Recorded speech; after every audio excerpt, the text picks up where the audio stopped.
ഹരേ ഹരേ. ഹരേ രാമ രാമ രാമ ഹരേ ഹരേ. ഹരേ കൃഷ്ണ കൃഷ്ണ കൃഷ്ണ ഹരേ ഹരേ.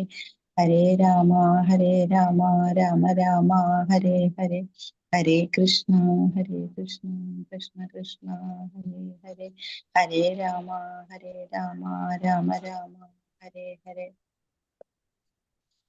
ഹരേ കൃഷ്ണ കൃഷ്ണ കൃഷ്ണ ഹരേ ഹരേ. തുടങ്ങാട്ടോ. ഓം അജ്ഞാനതിമിരാന്ധസ്യ ജ്ഞാനാഞ്ജനശലാകയാ ചക്ഷുരുന്മീലിതം യേന തസ്മൈ ശ്രീഗുരവേ നമഃ. ശ്രീചൈതന്യമനോഭീഷ്ടം സ്ഥാപിതം येन ഭൂതലേ സ്വയം രൂപകഥാ മഹ്യം തദാന്തി സുപദാന്തികം വന്ദേഹം ശ്രീഗുരോ ശ്രീയുതപദകമലം. ശ്രീഗുരും വൈഷ്ണവാം ച ശ്രീരൂപം സഗ്രജാതം സഗണരഘുനാഥാനിധം തം സജീവം സാദ്വൈതം സാവധൂതം പരിജനസഹിതം ശ്രീകൃഷ്ണ ചൈതന്യദേവം ശ്രീരാധാകൃഷ്ണപാദാൻ സഗണലളിത ശ്രീവിശാഖാനിധം ഹേ കൃഷ്ണ കരുണാ സിന്ധോ ദീനബന്ധോ ജഗത്പതി ഗോപേശ ഗോപികാ കാന്ത രാധാ കാന്ത നമോസ്തുതേ തപ്ത കാഞ്ചന ഗൗരാംഗി രാധേ വൃന്ദാവനേശ്വരി വൃഷഭാനുസുതേ ദേവി പ്രണമാമി ഹരിപ്രിയേ. വാഞ്ചാകൽപതരൂഭ്യശ്ച കൃപാ സിന്ധുഭ്യേവ ച പതിതാനാം പാവനേഭ്യോ വൈഷ്ണവേഭ്യോ നമോ നമഃ. നമോ വിഷ്ണുപാദായ കൃഷ്ണപ്രേഷ്ഠായ ഭൂതലേ ശ്രീമതേ ജയപതാകസ്വാമി നാമിനെ നമസ്തേ.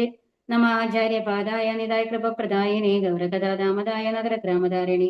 നമ വിഷ്ണുപാദായ കൃഷ്ണപ്രേഷ്ഠായ ഭൂതലേ ശ്രീമതേ ഭക്തിവേദാന്ത സ്വാമി നാമിനെ നമസ്തേ. സരസ്വതേ ദേവി ഗൗരവാണി പ്രചാരിണി നിർവിശേഷ ശൂന്യവാദി പാശ്ചാത്യദേശധാരിണി. ജയോ ശ്രീകൃഷ്ണ ചൈതന്യ പ്രഭോ നിത്യാനന്ദ ശ്രീ അദ്വൈത ഗദാധര ശ്രീവാസാദി ഗൗരഭക്തവൃന്ദ. ഹരേ കൃഷ്ണ കൃഷ്ണ കൃഷ്ണ ഹരേ ഹരേ. ഹരേ രാമ രാമ രാമ ഹരേ ഹരേ. ഹരേ കൃഷ്ണ. ശ്രീ ശ്രീരാധാ ഗോവിന്ദ് ടെമ്പിളിന്റെ കീഴിലുള്ള ഭഗവത്ഗീത പഠനത്തിലേക്ക് എല്ലാവർക്കും സ്വാഗതം. ഇന്ന് അധ്യായം 15 പുരുഷോത്തമ യോഗമാണ്.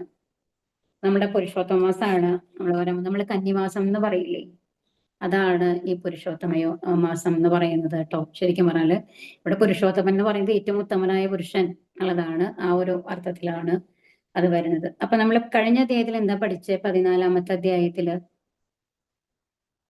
ആർക്കെങ്കിലും എന്തെങ്കിലും ഓർമ്മയുണ്ടോ? 3 പ്രകൃതി ഗുണങ്ങളെ കുറിച്ചിട്ടാണ് നമ്മൾ പഠിച്ചത്. സത്വഗുണം, രജോ ഗുണം, തമോ ഗുണം എങ്ങനെ ഒരു ജീവാത്മാവിനെ ബാധിക്കുന്നു. ഭൗതിക ലോകത്തിൽ വരുമ്പോൾ ഈ 3 ഗുണങ്ങൾ നമ്മളെ ബാധിക്കുന്നത് ഏതിനനുസരിച്ചാണ്? കഴിഞ്ഞ ജന്മങ്ങളുടെ നമ്മുടെ പ്രവൃത്തികൾക്ക് അനുസരിച്ചിട്ട്. അപ്പൊ എന്ത് വേണം? ഭഗവാനെ കുറിച്ച് പൂർണ്ണമായിട്ടുള്ള ഒരു അറിവ് നേടണമെങ്കിൽ, നമ്മൾക്ക് ആത്മസാക്ഷാത്കാരം ലഭിക്കണം എന്നുണ്ടെങ്കിൽ എന്ത് ചെയ്യണം? ഈ 3 ഗുണങ്ങൾക്കും മേലെ പോകണം എന്നുള്ളതാണ് പറഞ്ഞത്.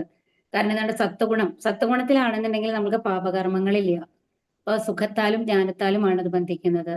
എന്നാൽ രജോ ഗുണാണെങ്കിലോ കാമ്യ കർമ്മങ്ങളാണ്. നമ്മൾക്ക് വീണ്ടും വീണ്ടും എന്തെങ്കിലും ലഭിക്കണം എന്നുള്ള ആഗ്രഹം ഉണ്ടല്ലോ, ആ ആഗ്രഹത്തിന്റെ പുറത്താണ് രജോ ഗുണം ഉള്ളത്. അപ്പൊ അതുകൊണ്ട് തന്നെ കാമ്യ കർമ്മങ്ങൾ കൊണ്ടാണ് അത് ബന്ധിക്കുന്നത്. ഇനി അടുത്തതോ തമോ ഗുണം എന്ന് പറയുന്നത് എന്താണ്? പ്രമാദം, അലസത, ഇതൊക്കെയാണ്. അപ്പൊ ആദിത്യന്റെ എന്താ പ്രത്യേകത?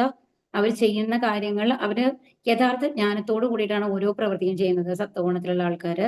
അതുകൊണ്ട് തന്നെ അത് അവർക്കും ഉപകാരപ്പെടുന്നതായിരിക്കും, മറ്റുള്ളവർക്കും ഉപകാരപ്പെടുന്നതായിരിക്കും. ഇനി രജോ ഗുണത്തിലുള്ളതാണെന്നുണ്ടെങ്കിലോ അത് സ്വന്തം നമ്മളുടെ ആഗ്രഹപൂർത്തിക്ക് വേണ്ടിയിട്ട് ചെയ്യുന്ന കർമ്മങ്ങളാണ്. അപ്പൊ അത് ചെയ്യുന്ന ആൾക്ക് ഗുണകരമായിരിക്കും, മറ്റുള്ളവർക്ക് അത് ഗുണമാണോ ദോഷമാണോ എന്നുള്ളത് ഓവറായിട്ട് അവിടെ വരുന്നില്ല. പക്ഷെ മറ്റുള്ളവർക്ക് ദ്രോഹം വേണം എന്നുള്ളൊരു ചിന്താഗതിയോട് കൂടിയിട്ടല്ല രജോ ഗുണത്തിലുള്ള ആൾക്കാർ പ്രവർത്തിക്കുക. എന്നാൽ തമോ ഗുണത്തിലുള്ള ആൾക്കാർക്ക് ഒരു യഥാർത്ഥ ബോധമില്ല, ഒരു ഉന്മാദാവസ്ഥയിലായതുകൊണ്ട് അവർ ചെയ്യുന്ന പ്രവൃത്തികൾ മിക്കവാറും അവർക്കും മറ്റുള്ളവർക്കും ദോഷകരമായിട്ടാണ് ഉണ്ടാവുക എന്നുള്ളതാണ് പറഞ്ഞത്. അപ്പൊ ഇതിനു വേണ്ടി എന്ത് ചെയ്യണം? നമ്മൾ 3 ഈ ഗുണങ്ങൾക്ക് മേലെ പോകണം എന്നാണ് പറഞ്ഞത്. അപ്പൊ 3 ഗുണങ്ങളിൽ മേലെ പോയി കഴിഞ്ഞിട്ട് എന്ത് വേണം? ഭഗവാന്റെ അടുത്ത് എത്തണം. അപ്പൊ എങ്ങനെയാണ് ഭഗവത് ഭക്തി സേവനം ചെയ്യേണ്ടത് എന്ന് പറഞ്ഞിട്ടാണ് നമ്മൾ അവസാനിപ്പിച്ചത് അല്ലെ. എന്ത് വേണം? ഭഗവാന് നിവേദിച്ചത് മാത്രമാണ് നമ്മൾ ഭക്ഷണം കഴിക്കാൻ പാടുള്ള ഒരു പ്രസാദമാണ് നമ്മൾ കഴിക്കേണ്ടത്. രണ്ടാമത്തത് എന്താ പറഞ്ഞത്? ഭഗവാന്റെ പാദങ്ങളിൽ അർപ്പിച്ച തുളസിയുടെ സ്മെല്ല്, നമ്മൾ ആ ഗന്ധം നമ്മൾ നുകരണം.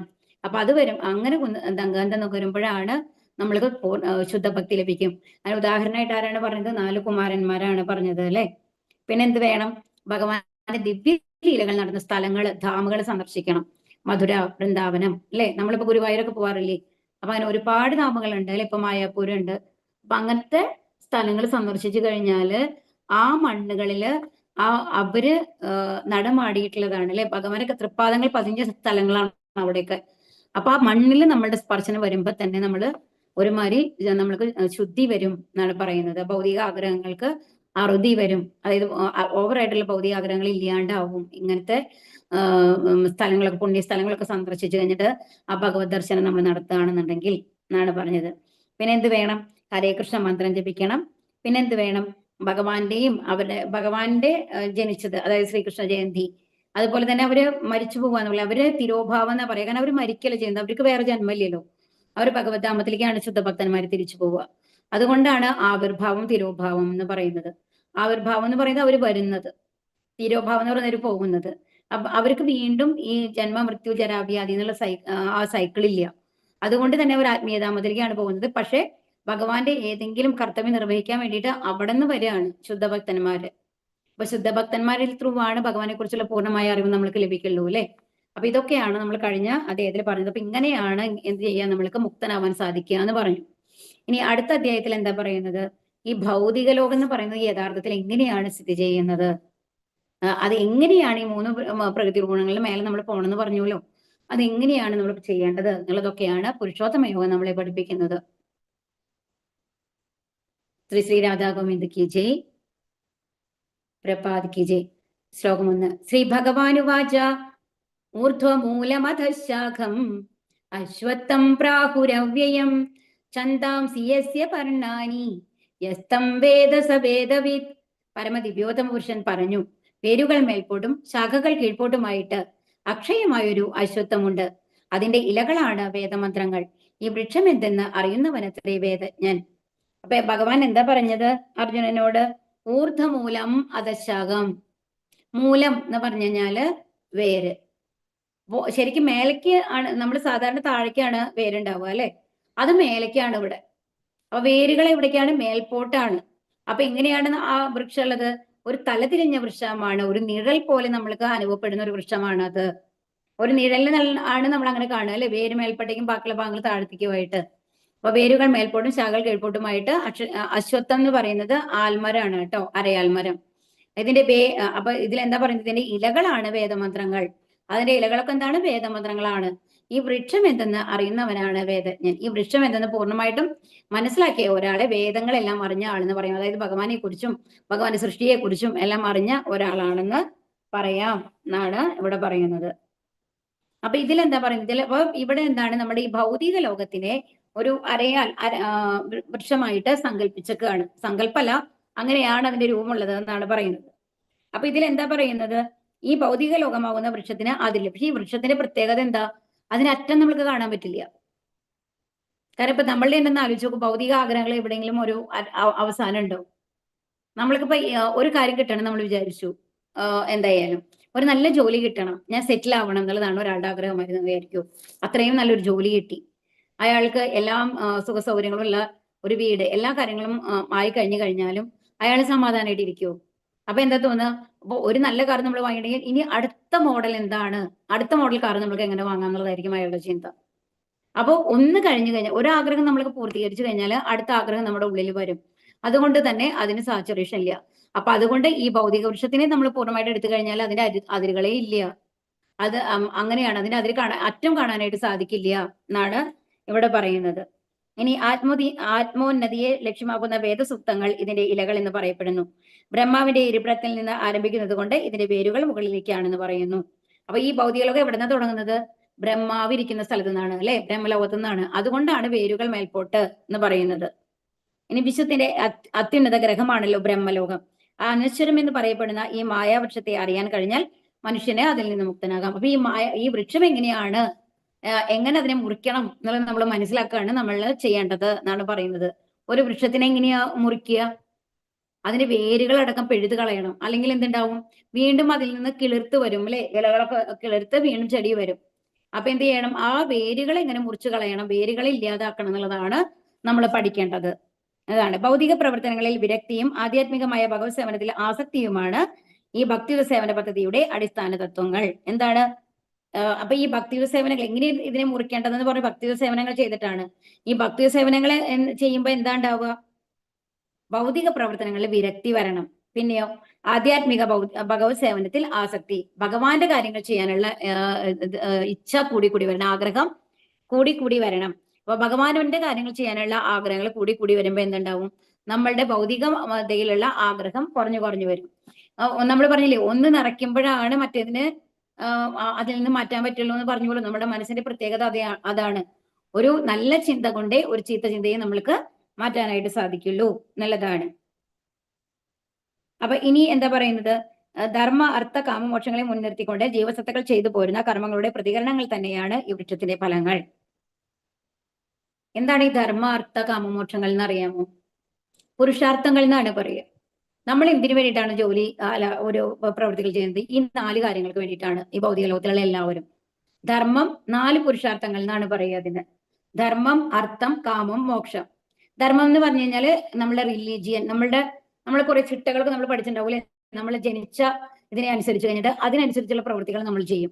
അപ്പൊ നമ്മൾ എന്തിനു വേണ്ടിയിട്ടാണ്?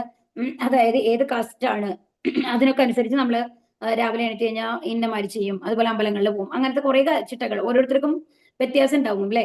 അവര് ഓരോരുത്തരും ജനിച്ചതിനനുസരിച്ച് അവരത് പാലിച്ചു പോരുന്നു.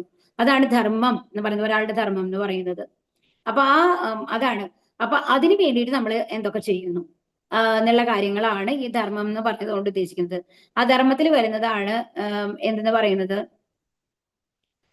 ഒരു റിലീജിയസ് ആയിട്ടുള്ള ചിട്ടകളോട് കൂടിയിട്ട് എല്ലാ കാര്യങ്ങളും ചെയ്യാനുള്ള ഒരു ആസക്തി. പക്ഷെ അവിടെ റൂൾസ് ആൻഡ് റെഗുലേഷൻ ഭഗവാൻ ഉണ്ടോ ചോദിച്ചു കഴിഞ്ഞാല് ഭഗവാന് വേണ്ടി ചെയ്യാന്നുള്ള കൺസെപ്റ്റ് അല്ല. എന്നെ അമ്മയും അച്ഛനും പഠിപ്പിച്ചിരിക്കുന്നത് ഇങ്ങനത്തെ കാര്യങ്ങളാണ്, അതുകൊണ്ട് ഞാൻ അത് ഫോളോ ചെയ്യുന്നു. അതിൽ വിശ്വാസം ഉണ്ടോ ഇല്ലയോ എന്നുള്ളത് ഒരു തിങ്കിങ് ഇല്ല അവിടെ. അതാണ് എന്റെ വ്യത്യാസം. അതാണ് ധർമ്മം എന്ന് പറയുന്നത്. ഇനി അർത്ഥം എന്ന് പറയുന്നത് എന്താണ്? നമ്മുടെ ധനം സമ്പാദിക്കാൻ വേണ്ടിയിട്ടാണ് നമ്മുടെ പ്രവൃത്തികൾ മുഴുവനും അല്ലേ? അപ്പൊ അതാണ് അർത്ഥം എന്ന് പറയുന്നത്. ഇനി കാമം എന്ന് പറഞ്ഞാൽ നമ്മുടെ ആഗ്രഹങ്ങൾ, നമ്മൾക്ക് പ്രശസ്തി വേണം, മറ്റുള്ളവരെല്ലാം നമ്മളെ അംഗീകരിക്കണം, അതുപോലെ തന്നെ നല്ല ഫാമിലി, മറ്റുള്ള ഓപ്പോസിറ്റ് സെക്സിനോടുള്ള ആ ആസക്തികളും കുട്ടികളോടുള്ള അറ്റാച്ച്മെന്റും എല്ലാം കാമത്തിലാണ് വരിക. ധർമ്മ, അർത്ഥ, കാമ, മോക്ഷ. ഇനി ഇതെല്ലാം കഴിഞ്ഞു കഴിഞ്ഞിട്ട് കുറച്ച് ആൾക്കാർ എങ്ങനെ ഉണ്ടാവും? ഇതൊക്കെ ഒരു സാച്ചുറേഷൻ വന്നു കഴിഞ്ഞ ഒരുമാതിരി തൃപ്തി എന്ന് പറയുമ്പോൾ ഇവിടുന്ന് പോകണം എന്നുള്ളത്, ഇതിൽ നിന്ന് രക്ഷപ്പെടണം എന്നുള്ളൊരു ആഗ്രഹം അവർക്ക് വരും. അപ്പൊ അതാണ് മോക്ഷചിന്ത എന്ന് പറയുന്നത്. അപ്പം നമ്മൾ പറഞ്ഞു മായാവാദത്തില് ഭഗവാന്റെ എന്താ പറയുന്നത്, ശൂന്യ രൂപത്തിൽ വിശ്വസിക്കുന്ന ആൾക്കാരെ എവിടെ വരെത്തും? ബ്രഹ്മജ്യോതിയിൽ വരയ്ക്കാണ് എത്തുക അല്ലെ? ആ ബ്രഹ്മജ്യോതിയിൽ വരെത്തുന്നത് അങ്ങനത്തെ ഒരു, അതായത് ഈ മരണത്തിൽ നിന്ന് രക്ഷപ്പെടുക എന്നുള്ളതാണ് മോക്ഷം എന്നുള്ളത് കൊണ്ട് ഇവിടെ ഉദ്ദേശിക്കുന്നത്. പക്ഷെ അത് ഗോലോക വൃന്ദാവനത്തിൽ എത്തുക എന്നുള്ള ലെവലിലേക്കല്ല. മനസ്സിലാവുണ്ടോ പറയുന്നത്? അപ്പൊ ധർമ്മ, അർത്ഥ, കാമമോക്ഷമാണ് 4 പുരുഷാർത്ഥങ്ങൾ. എന്നാൽ ഈ നമ്മള് എയിം ചെയ്യുന്ന ഒരു ശുദ്ധഭക്തനാണ് ഭഗവാന്റെ ശുദ്ധഭക്തൻ എന്താണ് എയിം ചെയ്യുക? ഭഗവാന്റെ പഞ്ചമ പുരുഷാർത്ഥാണ്. പഞ്ചമ പുരുഷാർത്ഥം എന്ന് പറയുന്നതാണ് കൃഷ്ണപ്രേമം. നമ്മൾ ഇന്നലെ പറഞ്ഞില്ലേ, ഭഗവാന്റെ എന്താണ് മാധുര്യം, വാത്സല്യം, ആ രസങ്ങളോട് കൂടിയിട്ട് ഭഗവാനെ സേവിക്കാനുള്ള അവസ്ഥ നമ്മൾക്ക് ലഭിക്കുക ആത്മീയ ലോകത്ത്. അതാണ് പഞ്ചമ പുരുഷാർത്ഥം എന്ന് പറയുന്നത്. അപ്പൊ ഇനി എങ്ങനെയാണ് ഈ വൃക്ഷം ഉള്ളത്? ഈ വൃക്ഷം എന്താണ്? വേര് മേൽപോട്ട് വളരുന്നു, അതുപോലെ തന്നെ എന്താ പറയുക, താഴത്തേക്കാണ് വരുന്നത്.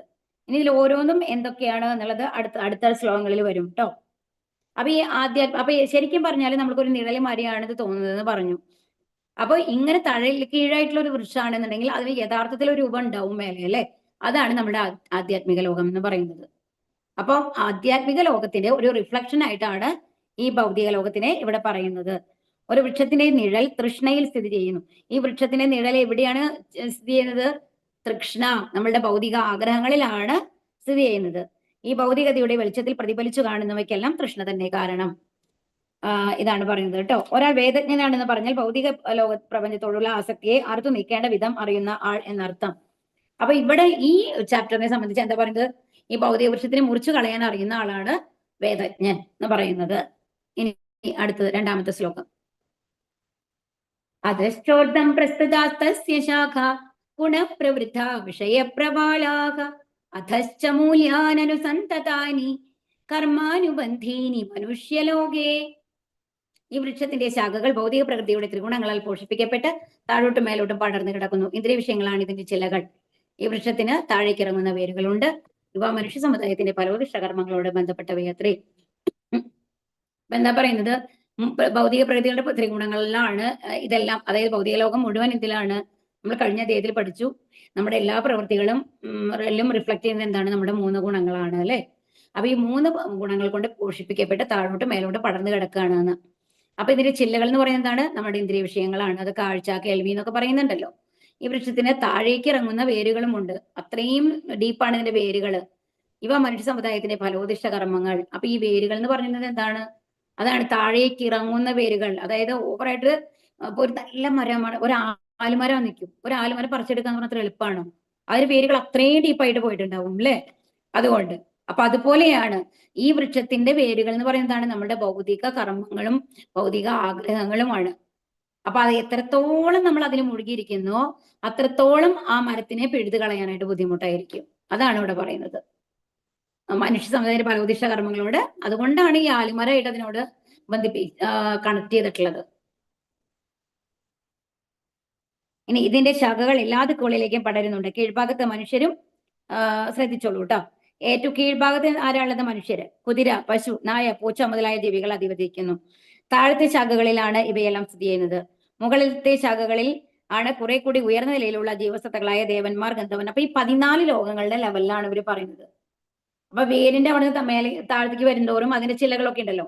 മേൽഭാഗത്ത് ദേവന്മാരും പിതൃക്കളും അങ്ങനത്തെ എന്താണ് ഹൈ ലെവലുള്ള ആ ജീവികൾ മുഴുവൻ വരും. പിന്നെ താഴത്തെ ലെവലിലാണ് ആര് വരുന്നത്? നമ്മുടെ ഭൂലോകം ഇടയിലാണ് വരുന്നത് അല്ലെ. അതിന് താഴെ നിന്നാണ് പാതാള ലോകങ്ങളുണ്ട്. ചെടികൾ, മരങ്ങളൊക്കെ താഴെയാണ് വരിക. അപ്പൊ അങ്ങനെ വന്നിട്ട് പിന്നെ എന്ത് വരും? ഏറ്റവും അവസാനമാണ് ഈ പാതാള ലോകങ്ങൾ വരുന്നത്. മനസ്സിലായില്ലേ? മൃഗങ്ങൾക്ക് താഴെയാണ് അങ്ങനത്തെ അസുരഗുണങ്ങളുള്ള ആൾക്ക് ആ ഒരു ലെവൽ വരുന്നത്. അപ്പൊ നമ്മൾ ഇടയിലാണെന്ന് ആലോചിക്കണം കേട്ടോ. ഇതൊരു തിങ്കിങ് ആയിട്ട് തലയിൽ വെച്ചോളൂ. ഇനി ജീവസത്തകളായ ദേവന്മാർ, ഗന്ധർവന്മാർ തുടങ്ങിയ ഉന്നത ജീവിവർഗങ്ങളുടെ സ്ഥിതി മുകളിലെ ശാഖകളിലാണ്. വൃക്ഷത്തിന് പോഷണം ലഭിക്കുന്നതാകട്ടെ ഭൗതിക പ്രകൃതിയുടെ ത്രിഗുണങ്ങളിലൂടെയും. അപ്പൊ ഈ വൃക്ഷത്തിന്റെ പോഷണം എന്താണ്? നമ്മുടെ 3 ഗുണങ്ങളാണ്. സത്വ, രജോ, തമോ ഗുണങ്ങളാണ്. ചിലപ്പോൾ ഒരു ഭൂഭാഗം വെള്ളം കിട്ടാതെ വരണ്ടുണങ്ങിയും മറ്റു ചിലപ്പോൾ കുതിർന്ന് പച്ചയായും കാണപ്പെടാം. അതുപോലെ ഭൗതിക പ്രകൃതിയുടെ ത്രിഗുണങ്ങളിൽ ചിലതിന്റെ ഏറ്റക്കുറച്ചിലുകൾ അനുസരിച്ച് ഓരോരോ ജീവിവർഗങ്ങൾ പ്രത്യക്ഷപ്പെടുന്നു. അപ്പൊ നമ്മൾ ഇവിടെ അവർ ഉദാഹരണം എങ്ങനെയാ പറയണെന്നുണ്ടെങ്കിൽ, ചില ഒരു മരത്തിന്റെ തന്നെ ചില ഇപ്പൊ നമ്മൾ തെങ്ങൊക്കെ ആണെന്നില്ല, ഒരു പട്ടയൊക്കെ ഒന്ന് ഉണങ്ങി കിടക്കുന്നുണ്ടാവും, ചില നല്ല പച്ചയായിട്ട് കിടക്കുന്നുണ്ടാവും അല്ലെ. പലതരത്തിലാണ് നമ്മൾ കാണുക. അതുപോലെ തന്നെയാണ് നമ്മുടെ ഈ 3 പ്രകൃതി ഗുണങ്ങളാണല്ലോ ഇതിന്റെ പോഷണം എന്ന് പറയുന്നത്. ആ ഓരോരുത്തരിലും ഓരോ 3 പ്രകൃതി ഗുണങ്ങൾ എങ്ങനെയാണോ ഉള്ളത് അതിനനുസരിച്ച് ചില എന്താണ് 84 വർഗങ്ങളായിട്ട് ഇവിടെ കാണപ്പെടുന്നു എന്നാണ് പറയുന്നത്. ആ 3 ഗുണങ്ങളുടെ ഏറ്റക്കുറച്ചിലുകൾക്ക് അനുസരിച്ചാണ് ഒരാൾ മൃഗമാകുന്നത്, ഒരാൾ മനുഷ്യനാകുന്നത്, ഒരാൾ മരമാകുന്നത് നല്ലതാണ് ഇവിടെ പറയുന്നത് കേട്ടോ. ഇനി എന്താണ്? ഇനി വൃക്ഷത്തിന്റെ ചില്ലകൾ എന്താ? പ്രകൃതിയിലെ ഓരോ ഗുണവും വെവ്വേറെ ഇന്ദ്രിയങ്ങളെയാണ് പോഷിപ്പിക്കുക. ഇന്ദ്രിയ വിഷയങ്ങളാണ് വൃക്ഷത്തിന്റെ ചില്ലകൾ. ഈ ഇന്ദ്രിയങ്ങളെ കൊണ്ട് ജീവികൾ വ്യത്യസ്ത വിഷയങ്ങളെ അനുഭവിക്കുന്നു. ഇനി ചെവി, മൂക്ക്, കണ്ണ് മുതലായവ വിഷയാനുഭവോപാധികൾ ശാഖാഗ്രഹങ്ങൾ എത്രേ. ആ ശാഖകളുടെ അഗ്രം എന്ന് പറയുന്നതാണ് ചെവി, മൂക്ക്, കണ്ണ്. ഇന്ദ്രിയ വിഷയങ്ങളാണെന്നല്ലേ പറഞ്ഞത്. അപ്പൊ ആ ശാഖകളുടെ അറ്റത്ത് ചെവി, മൂക്കൊക്കെ ഉണ്ടെങ്കിലല്ലേ നമ്മൾക്ക് കാണാനും കേൾക്കാനൊക്കെ പറ്റുള്ളൂ. അതാണ്. ഇനി അടുത്തത് എന്താ പറയുന്നത്? പല വിധത്തിലുള്ള സുഖ ദുഃഖാനുഭവങ്ങളിൽ നിന്ന് രൂപം കൊള്ളുന്ന രാഗദ്വേഷങ്ങളാണ് ഈ മഹാവൃക്ഷത്തിന്റെ തായ്വേരുകൾ. തായ്വേര് എന്ന് പറഞ്ഞത് ഏറ്റവും ആ നടുവിലുള്ളത് ഇതാണ്. നമ്മള് എന്താ പറയാ, 2 തരത്തിലുണ്ടല്ലോ നമ്മളുടെ. എനിക്കത് മലയാളം കറക്റ്റായിട്ട് ഓർമ്മ വരില്ല കേട്ടോ. ആക്ച്വലി തെങ്ങിനൊക്കെ വേറെ മാതിരിയല്ലേ ഉണ്ടാവുക അതിന്റെ വേരുകള്. തായ് വേരുണ്ടാവില്ല, എല്ലാ വേരുകളും ഒരേമാതിരി ഉണ്ടാവുക. എന്നാൽ മാവ് അങ്ങനത്തെ വൃക്ഷങ്ങൾക്കൊക്കെ ഒരു വേര് ഭയങ്കര ഡീപ്പായി പോയി കഴിഞ്ഞിട്ട് അതിന്റെ ഇതിൽ നിന്ന് ശാഖകൾ മാതിരിയാണ് വരിക. ഈ അരയാൽമരം എന്ന് പറയുന്നത് അങ്ങനത്തെയാണ്. അപ്പൊ അതുകൊണ്ടാണ് ഇവിടെ എന്ന് പറയുന്നത്. അപ്പൊ അതിന്റെ തായ് വേര് എന്ന് പറയുന്നത് എന്താണ്? രാഗദ്വേഷങ്ങളാണ്. ഇങ്ങനെ ഈ വേരുകളിൽ നിന്ന് ആസ്തിക്യവും നിരീശ്വരവാദവും പ്രവണതകളായി വളരുന്നത് എന്ന് പറയപ്പെടുന്നു. വൃക്ഷത്തിന്റെ അടിവേര് ബ്രഹ്മലോകത്തിലും മറ്റു വേരുകൾ മാനുഷിക വ്യൂഹങ്ങളിലുമാണ്. അടിവേര് അതാണ് തായ്വേരിന്റെ അറ്റം എവിടെയുള്ളത്? ബ്രഹ്മലോകത്താണ്. ബാക്കിയുള്ളതൊക്കെ അതിന് ചുറ്റുമുള്ള ഗ്രഹങ്ങളിലാണുള്ളത്. ഏകദേശം ഒരു ഐഡിയ കിട്ടിയില്ലേ ഇപ്പൊ ഇതെന്ന് പറയുന്നത്?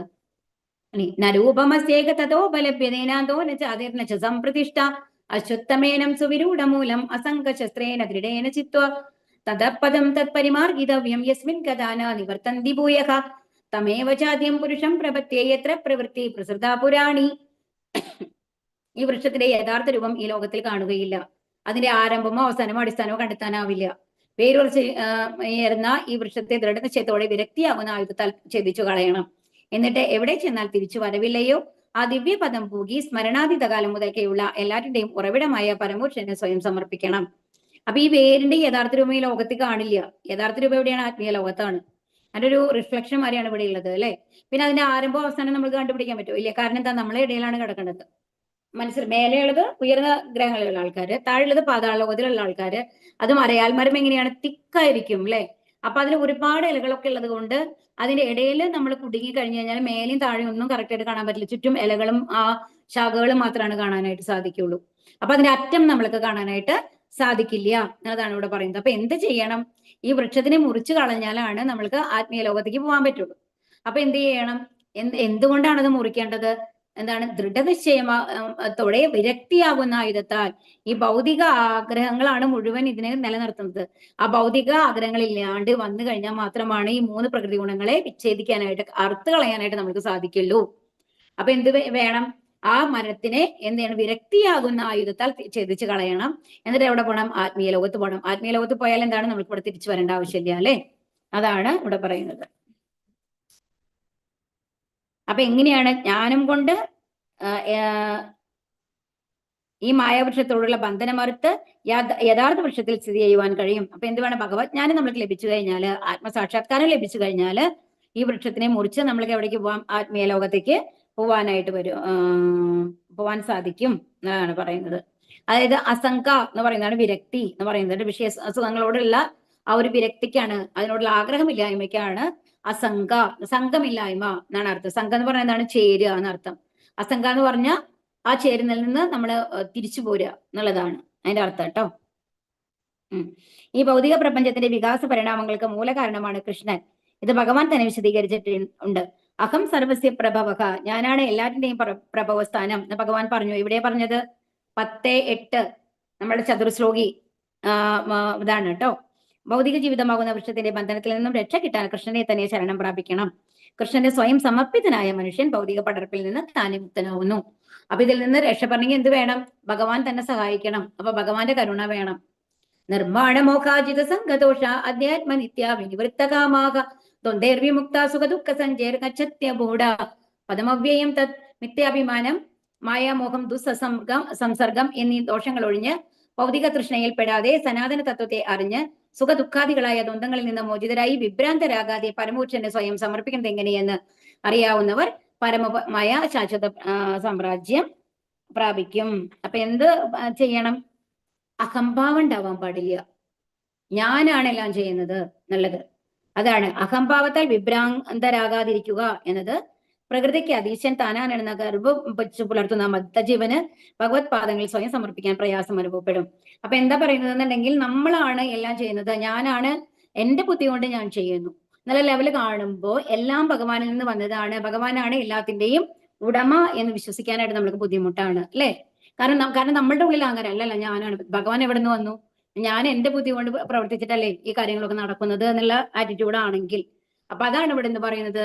ഇതിൽ നിന്നും ഈ ദോഷങ്ങൾ ഒഴിഞ്ഞു പോണം.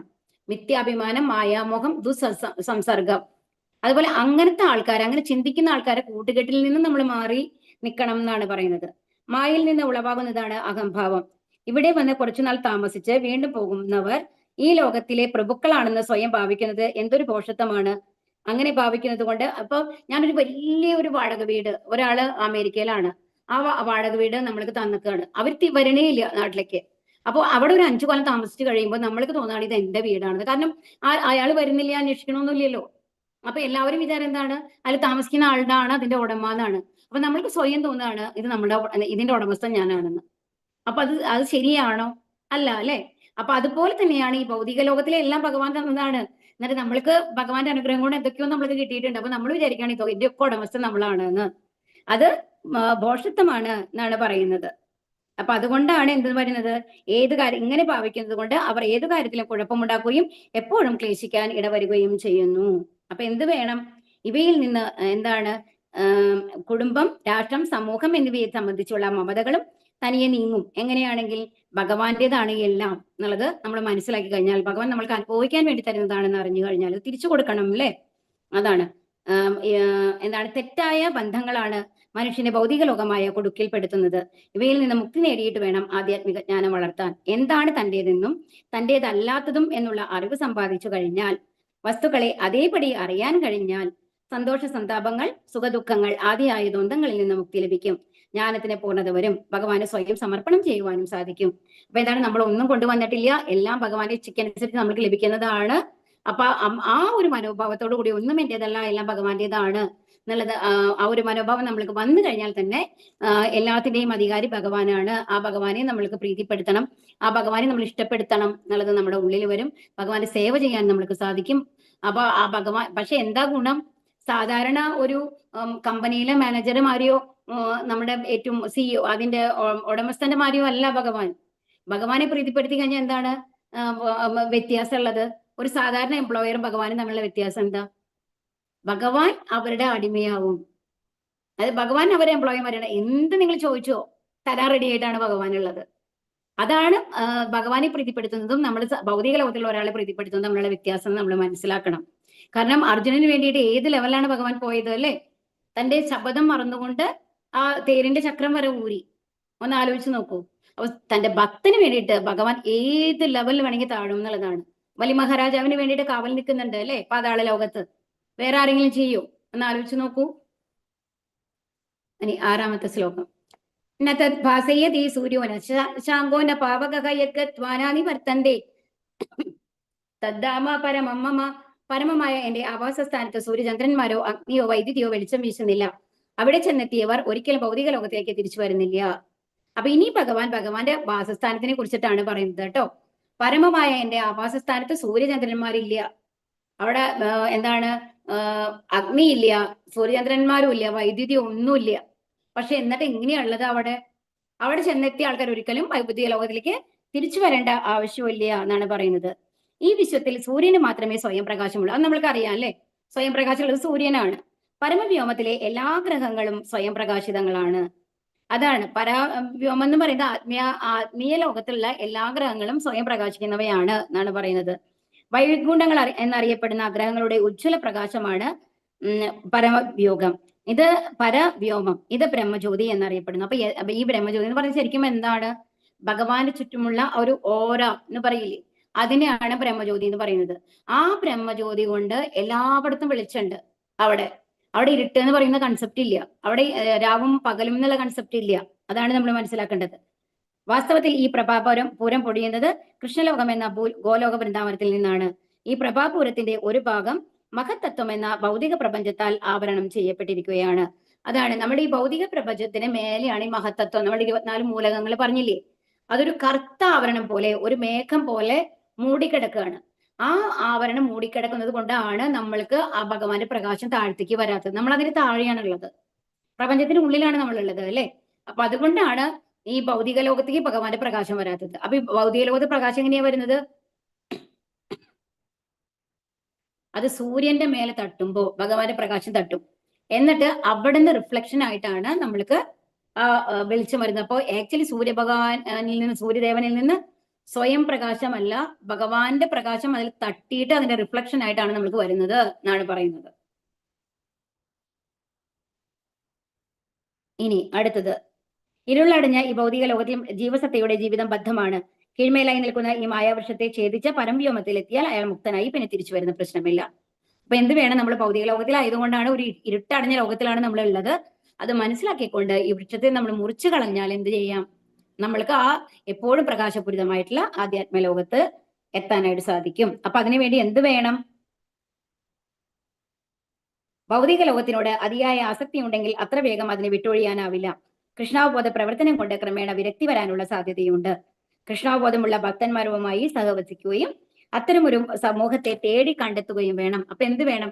ഒരു ഭക്തര സംഘം നമ്മൾ കണ്ടെത്തണം. എന്നിട്ട് അവരെ സംഘത്തിൽ ഇരുന്നു കൊണ്ട് ഭഗവത് സേവനങ്ങൾ ചെയ്യണം, ഭഗവാന്റെ കീർത്തനങ്ങൾ ആലപിക്കണം. അങ്ങനെയൊക്കെ ചെയ്തു കഴിഞ്ഞു കഴിഞ്ഞാൽ എന്തുണ്ടാവാം?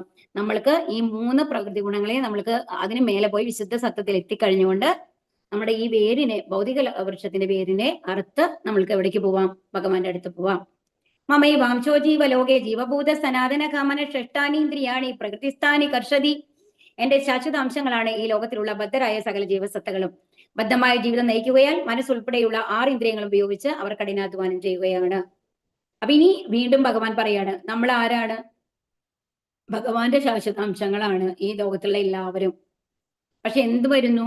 ഈ സ്ഥൂല ശരീരം സൂക്ഷ്മ ശരീരം നമ്മൾക്ക് ചേർന്ന് അതോടൊപ്പം എന്ത് വരുന്നു? 3 പ്രകൃതി ഗുണങ്ങൾ നമ്മളെ ബാധിച്ചുകൊണ്ട് നമ്മൾ എന്താണ് ഈ ഭൗതിക ലോകമാണ്, ഇതെല്ലാം നമ്മളുടേതാണ്, എന്റെ സ്വത്താണ്, ഇത് ഞാൻ എങ്ങനെയെങ്കിലും സമ്പാദിക്കണം, ഇത്തരം ആഗ്രഹങ്ങളോട് കൂടിയിട്ട് എന്ത് ചെയ്യുകയാണ്? അതിനുവേണ്ടി കഠിന പ്രയത്നം ചെയ്യുകയാണ്. നമ്മൾ എവിടെ നിന്നാണ് യഥാർത്ഥത്തിൽ വന്നത് എന്നുള്ളത് നമ്മൾ മറന്നുപോയിരിക്കുന്നു എന്നുള്ളതാണ് ഇവിടെ പറയുന്നത് കേട്ടോ. സ്വാംശങ്ങളിൽ ശ്രീരാമൻ, നരസിംഹം, വിഷ്ണുമൂർത്തി എന്നിവരും വൈകുണ്ഠ ലോകത്തിലുള്ള ഭഗവാന്റെ 2 തരത്തിലുള്ള അംശങ്ങളുണ്ട്, സ്വാംശങ്ങളും വിഭിന്നാംശങ്ങളും. ഓക്കെ, സ്വാംശം എന്ന് പറഞ്ഞാൽ നമ്മൾ ഇതിനു മുമ്പ് ഭാഗവതം നമ്മൾ തുടങ്ങി കേട്ട ആൾക്കാർക്ക് കുറച്ച് ഐഡിയ ഉണ്ടാവും. സ്വാംശം എന്ന് പറയുന്നത് ഭഗവാൻ സ്വയമായിട്ട് വരുന്നതാണ്. അതായത് ഭഗവാൻ നമ്മൾ പറഞ്ഞില്ലേ, ഭഗവാൻ ഗോപികയുടെ രാസലീല സമയത്ത് വന്നിട്ട് ഓരോ കൃഷ്ണനായിട്ട് മാറി. അതുപോലെ തന്നെ എന്താണ് ബ്രഹ്മവിമോഹന ലീല സമയത്ത് ഭഗവാൻ ഒരുപാട് ഗോപകുമാരന്മാരും ആ പശുക്കുട്ടികളൊക്കെ ആയിട്ട് മാറിയില്ലേ, അതൊക്കെ ഭഗവാന്റെ സ്വാംശങ്ങളാണ്. അതുപോലെ ഭഗവാന്റെ ആദ്യത്തെ വിസ്തരണം എന്ന് പറയുന്നത് ബലരാമനാണ്, അത് സ്വാംശമാണ്. അപ്പൊ ഭഗവാന്റെ അതേ ഗുണങ്ങളോടെ വേറെ രൂപത്തിലേക്ക് ഭഗവാൻ മാറുകയാണ്. അതാണ് സ്വാംശങ്ങൾ എന്ന് പറയുന്നത് കേട്ടോ. പക്ഷേ വിഭിന്നാംശങ്ങൾ നമ്മൾ എന്ന് പറയുന്നത് വിഭിന്നാംശങ്ങളാണ്. ഭഗവാന്റെ ഗുണങ്ങളുടെ ഒരു ചെറിയ അംശം എല്ലാവരിലും ഉണ്ട്. അതുപോലെ നമ്മൾ ശാശ്വതമാണ്, എന്നാൽ നമ്മൾ ഭഗവാനല്ല. അങ്ങനത്തെ ഇതിനാണ് വിഭിന്നാംശം എന്ന് പറയുന്നത്. ഇതാണ് സ്വാംശവും വിഭിന്ന. അപ്പൊ അവതാരങ്ങളായിട്ട് നമ്മൾ ലീലാവതാരങ്ങളൊക്കെ ആയിട്ട് വരുമല്ലോ, അങ്ങനത്തെ അവതാരങ്ങളൊക്കെ ഭഗവാന്റെ സ്വാംശങ്ങളാണ്. എന്നാൽ ശക്തിയാവേശ അവതാരത്തിൽ വ്യത്യാസമുണ്ട്. അത് എംപവർമെന്റ്. ഭഗവാൻ ഏതെങ്കിലും ഒരു പ്രത്യേക ക്വാളിറ്റി അവർക്ക് കൊടുക്കുകയാണ്, ഏതെങ്കിലും ടാസ്ക് ചെയ്യാനായിട്ട്, ഏതെങ്കിലും പ്രത്യേക ദൗത്യം നിർവഹിക്കാനായിട്ട്. ആ ശക്തിയാവേശ അവതാരത്തിൽ മാത്രം കുറച്ച് വ്യത്യാസമുണ്ടോ, ബാക്കി എല്ലാം ഭഗവാന്റെ സ്വാംശങ്ങളായിട്ടാണ് വരിക കേട്ടോ. അപ്പൊ എന്ത് ചെയ്യുന്നു? അപ്പൊ ഈ ബദ്ധമായ ജീവിതം നയിക്കുകയാണ്. അപ്പൊ നമ്മൾ എന്താണ് ഈ 3 പ്രകൃതി ഗുണങ്ങളുടെ ഇത് നമ്മളിലേക്ക് വരുമ്പോൾ നമ്മൾ എന്ത് ചെയ്യുന്നു? കഠിനാധ്വാനം ചെയ്തിട്ട് എന്താണ് ഭൗതിക ആഗ്രഹങ്ങൾ പൂർത്തീകരിക്കാൻ വേണ്ടിയിട്ട് നമ്മൾ നോക്കുകയാണ്. വിഭിന്ന അംശങ്ങൾക്ക് മുമ്പ് തനതായ വ്യക്തിത്വം. അംശങ്ങൾ എന്ന നിലയിൽ ജീവാത്മാക്കൾ ഭഗവത് ഗുണാംശങ്ങളെയും ഉൾക്കൊള്ളുന്നു. അവയിൽ ഒന്നാണ് സ്വാതന്ത്ര്യം. അതാണ് ഭഗവാൻ നമ്മൾക്ക് സ്വാതന്ത്ര്യം തരുന്നുണ്ട്. രണ്ട് കാര്യങ്ങൾ നമ്മൾ ഭഗവാൻ നമ്മുടെ മുമ്പിൽ വെക്കും, ഏതാണ് ചെയ്യേണ്ടത്, ഏതാണ് ചെയ്യേണ്ടാത്തത്. അത് കഴിഞ്ഞിട്ട് അത് ചെയ്യാനുള്ളത്, അത് തിരഞ്ഞെടുക്കാനുള്ള സ്വാതന്ത്ര്യം നമ്മൾക്കാണ് തരുന്നത്. നമ്മളാണ് നല്ലതാണോ ചീത്തയാണോ എന്നുള്ളത് നമ്മൾ തിരഞ്ഞെടുക്കുന്നത് എന്നുള്ളത് നമ്മൾ മനസ്സിലാക്കണം. വ്യക്തിഗതാത്മാവെന്ന നിലയിൽ ഓരോ ദിവസത്തേക്കും വ്യക്തിത്വമുണ്ട്, അതോടൊപ്പം പരിമിതമായ സ്വാതന്ത്ര്യവുമുണ്ട്. ആ സ്വാതന്ത്ര്യത്തെ ദുരുപയോഗപ്പെടുത്തുമ്പോൾ ജീവൻ ബദ്ധാത്മാവായി തീരുന്നു. അതാണ് നമ്മൾ എന്ത് ചെയ്തു? നമ്മൾക്ക് കിട്ടിയ സ്വാതന്ത്ര്യത്തെ നമ്മൾ ദുരുപയോഗപ്പെടുത്തി, നമ്മൾ വലിയ ആളാണ്, ഞാനാണെല്ലാം എന്നുള്ള ആ ഒരു ഭാവം നമ്മുടെ ഉള്ളിൽ വന്നിട്ട് നമ്മൾ എന്താ തെറ്റായ തീരുമാനം എടുത്തുകൊണ്ട് എന്തുണ്ടായി?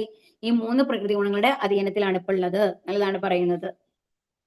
സ്വാതന്ത്ര്യം ഉപയോഗിക്കുന്നത് വേണ്ടും വിധമാണെങ്കിൽ അവയിൽ നിന്ന് മോചനം നേടാം.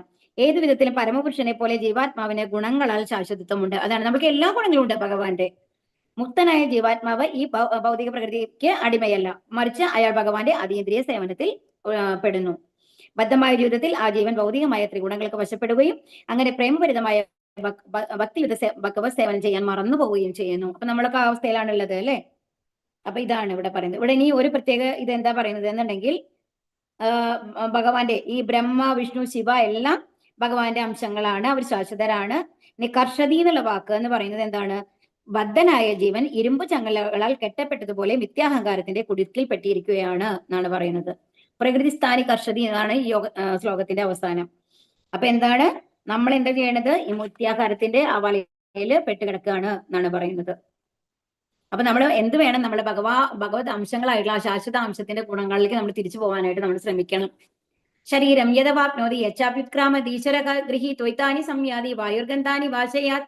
ഭൗതിക ലോകത്തിലെ ജീവസത്ത, കാറ്റ്, ഗന്ധങ്ങളെ എന്ന പോലെ ജീവിത സങ്കല്പങ്ങളെ ഒരു ശരീരത്തിൽ നിന്ന് മറ്റൊന്നിലേക്ക് കൊണ്ടുപോകുന്നു. അങ്ങനെ ഒരു തരത്തിലുള്ള ശരീരം ഉപേക്ഷിച്ച് മറ്റൊരു തരത്തിലുള്ള ശരീരം സ്വീകരിക്കുന്നു. അപ്പൊ എന്താ പറയുന്നത്? ഭൗതിക ലോകത്തിലെ ജീവിതത്തിൽ എന്താണ്? കാറ്റ്, ഗന്ധങ്ങളെ എന്ന പോലെ. അതായത് ഇത് നല്ല ഒരു ശ്ലോകമാണ് കേട്ടോ, ശ്രദ്ധിക്കണം.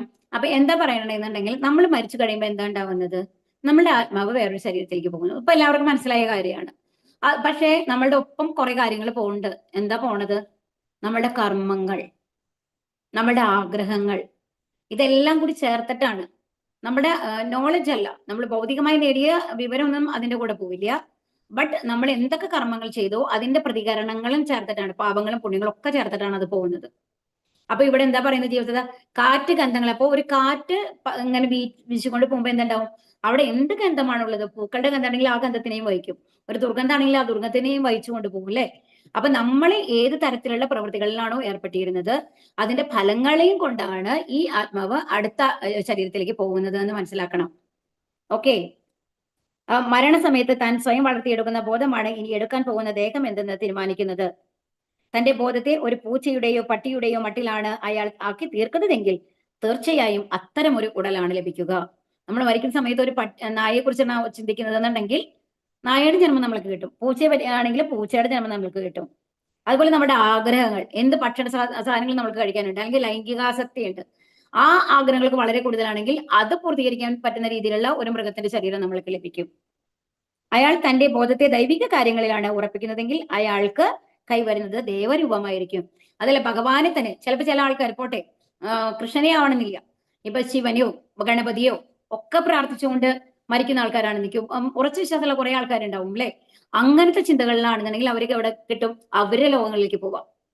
ശിവനെയാണെങ്കിൽ ശിവലോകത്ത്, ഗണപതിയാണെങ്കിൽ ഗണപതിയുടെ ലോകത്ത്, അങ്ങനെ ഓരോരുത്തർ, ദുർഗയുടെ ദുർഗാലോകത്ത് പോവാം. അങ്ങനെ ഇന്ദ്രൻ ആണെങ്കിൽ ഇന്ദ്രലോകത്ത്, ബ്രഹ്മാവാണെങ്കിൽ ബ്രഹ്മാവിന്റെ ലോകത്തേക്ക് നമ്മൾക്ക് പോകാനായിട്ട് സാധിക്കും. കൃഷ്ണബോധം വളർത്തിപ്പോന്ന ഒരാൾക്ക് ആധ്യാത്മ ലോകത്തിലുള്ള കൃഷ്ണലോകം പ്രാപിച്ച് ഇനി ഭഗവാൻ കൃഷ്ണനെയാണ് നമ്മൾ എപ്പോഴും ആലോചിച്ചുകൊണ്ടിരിക്കുന്നുണ്ടെങ്കിലോ ഭഗവാന്റെ നാമത്തിലേക്ക് നമ്മൾ പോകും.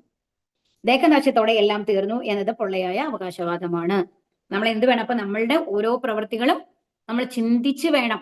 മരണസമയത്ത് നമ്മൾ എന്താണ് ആലോചിക്കുന്നത്, കാരണം നമ്മുടെ മരണം എപ്പോഴാണ് വരിക എന്നുള്ളത് ഉറപ്പില്ലാത്തത് കൊണ്ട് നിരന്തരമായി നമ്മൾ എന്താണ് ചിന്തിക്കുന്നത് അത് തന്നെയാണ് മരണസമയത്ത് നമ്മൾക്ക് വരാൻ പോണതെന്ന് ആലോചിക്കുക.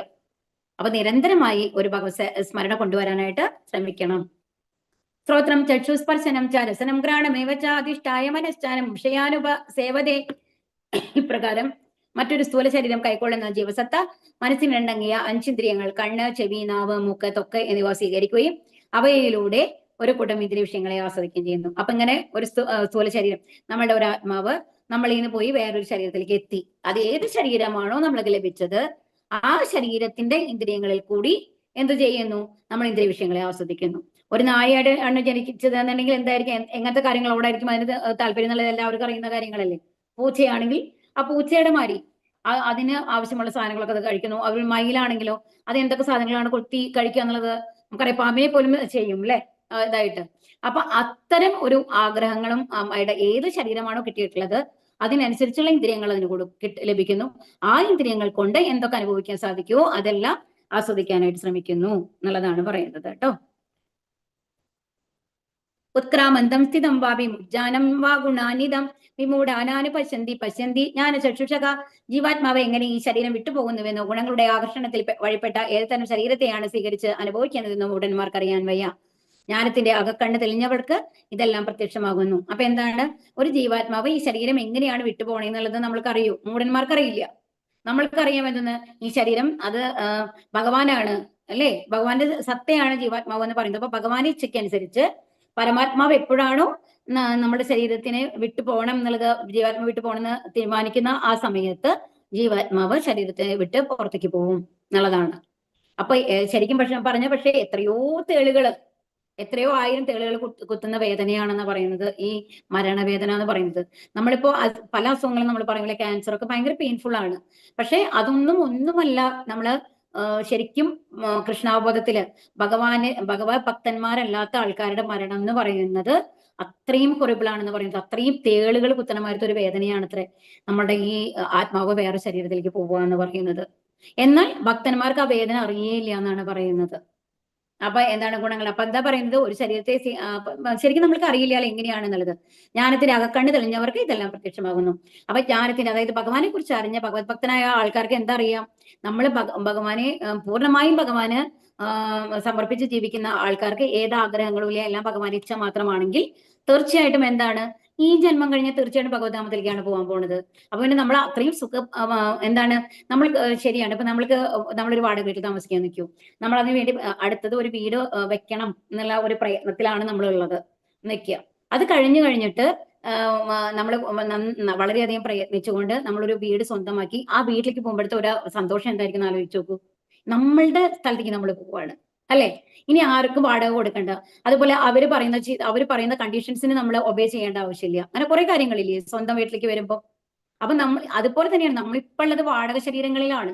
ഇതിനു ശേഷം നമ്മൾ സ്വയമായിട്ട് നമ്മളായിട്ട് നമ്മുടെ ജീവാത്മാവായിട്ട് ആത്മീയ ലോകത്ത് പോകുമ്പോൾ നമ്മുടെ വീട്ടിലേക്ക് പോകണം. അപ്പൊ എല്ലാ സ്വാതന്ത്ര്യത്തോടു കൂടിയിട്ട് എല്ലാ സുഖ സൗകര്യങ്ങളോട് കൂടിയിട്ട് ഇരിക്കാനാണ് പോകുന്നത്. അപ്പൊ അവര് തൃപ്തരായിരിക്കും അല്ലെ? തീർച്ചയായിട്ടും. യദന്തോ യോഗിനശ്ചൈനം പശ്യന്താത്മന്യവസ്ഥിതം യദന്തോപ്യകൃതാത്മാനോ നൈനം പശ്യന്ത്യ ചേതസക. ആത്മസാക്ഷാത്കാരം ലഭിച്ച് എപ്പോഴും യത്നിച്ചുകൊണ്ടേയിരിക്കുന്ന അതീന്ദ്രിയവാദികൾക്ക് ഇതെല്ലാം വ്യക്തമായി കാണാൻ കഴിയും. മനോവികാസം പ്രാപിക്കാത്തവർക്കും ആത്മസാക്ഷാത്കാരം ലഭിക്കാത്തവർക്കും ശ്രമിച്ചാലും എന്താണ് സംഭവിക്കുന്നതെന്ന് കാണാൻ കഴിയില്ല. അപ്പൊ ഇവിടെ എന്താ പറയുന്നത്? യദന്തോ യോഗിനശ്ചൈനം എന്താണ്?